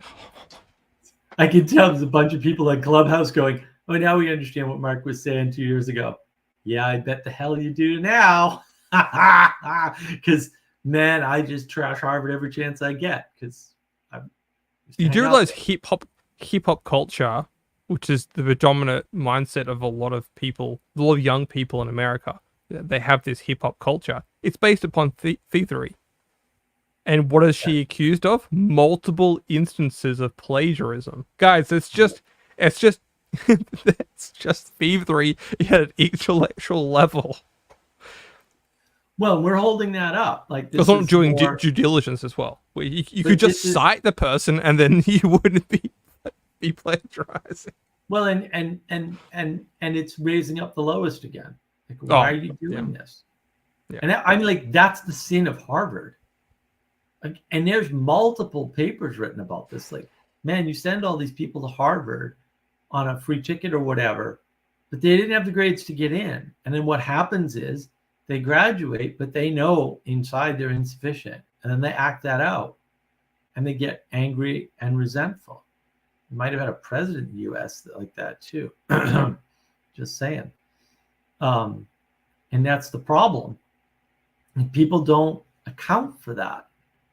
But you have to take it, and then you have to be able to see, is this a good leader or a bad leader? Does a good leader set a line in the sand and then not enforce it? I don't know. I don't think so.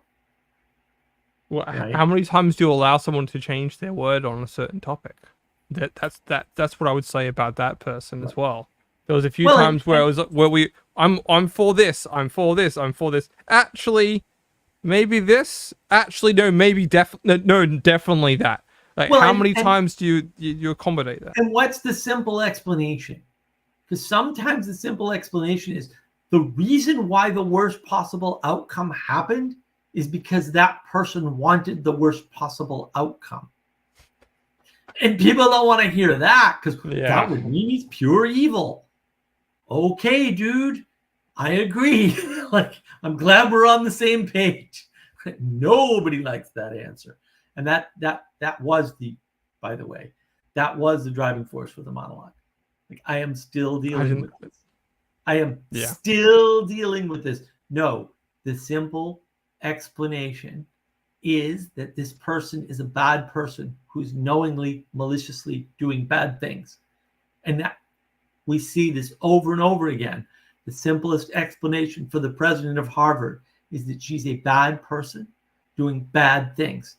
The reason why there is a history of her doing bad things is because she is a bad person. It's not that hard. I know that's difficult to believe because she's a person, you're a person. Oh my goodness, what does that say about me? Always have to ask yourself the question, am I the baddie?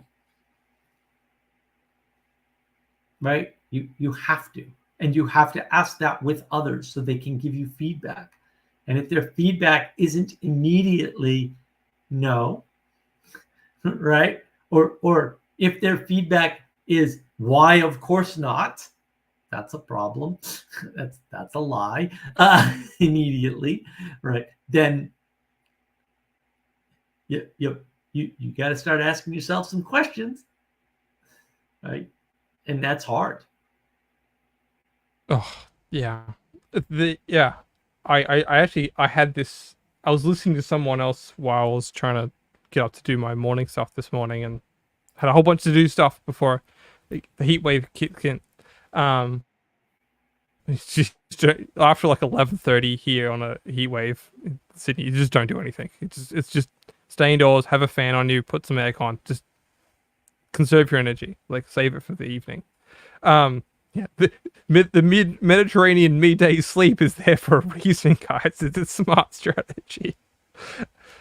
Nevertheless, you know, what I got was that it's very hard to tell the truth to someone in a way that they were ready to receive. They already have done some reframing, some rework in order to take on an aspect of the truth, because the truth can be rough, it can be tough, it can be challenging by its very nature, because we like to have the prestige of our own knowledge in our own head. We like to think that we have it all together, or we have our certainty, because because that helps our agency. If we know what we're doing and we think we're doing it well, then we feel like we can accomplish things in the world, and we're potentially fulfilling this idea of freedom. However, once you inspect yourself, or you do any contemplation practice, you realize that you're uncertain on many things, and that you're disembodied on many aspects. Freedom and top-down power from above, and power as control, and power as control through force or threat of force. And it, man, when you start listening to people and you realize, oh, you used power to mean control through force or threat of force, boy, you're going to see that everywhere. You'd be like, yeah, oh, that's how they're using the word power.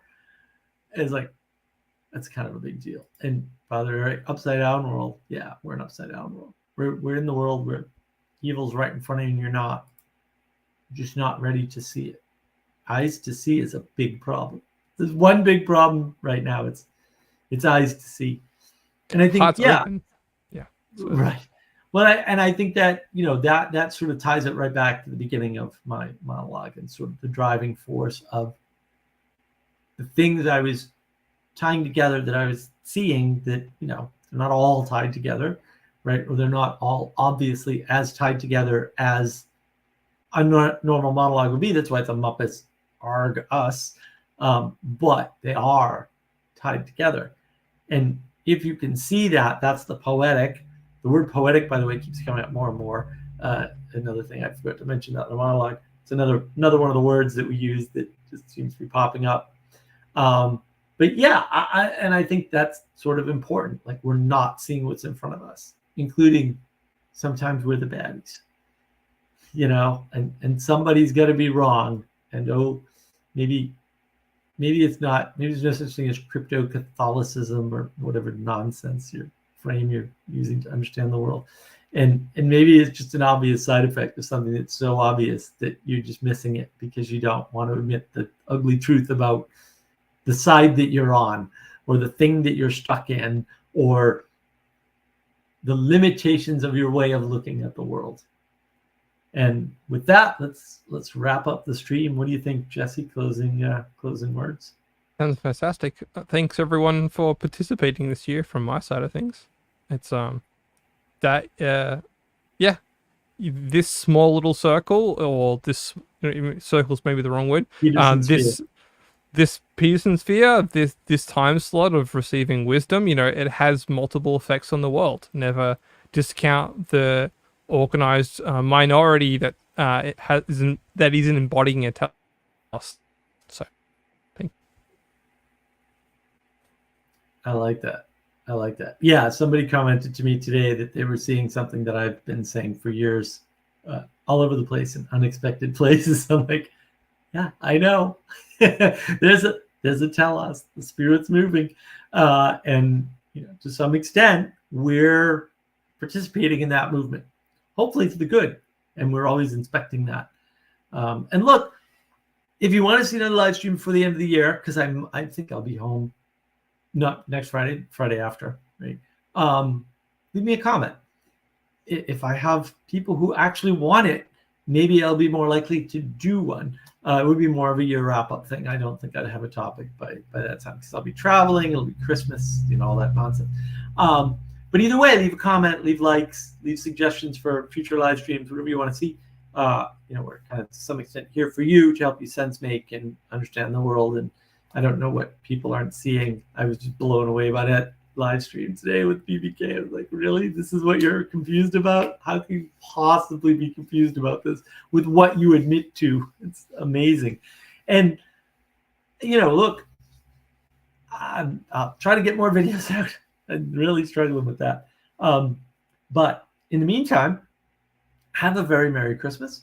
Enjoy your holidays. Be with your family. Don't try to be an individual. Right? Try to cooperate. Find a body that you can cooperate with. And have a lovely end of the year if I don't see you for another Friday. And then we'll pick it up next year and we'll see where it goes. And if you get suggestions, put them down below. Merry Christmas. Merry Christmas. Goodbye.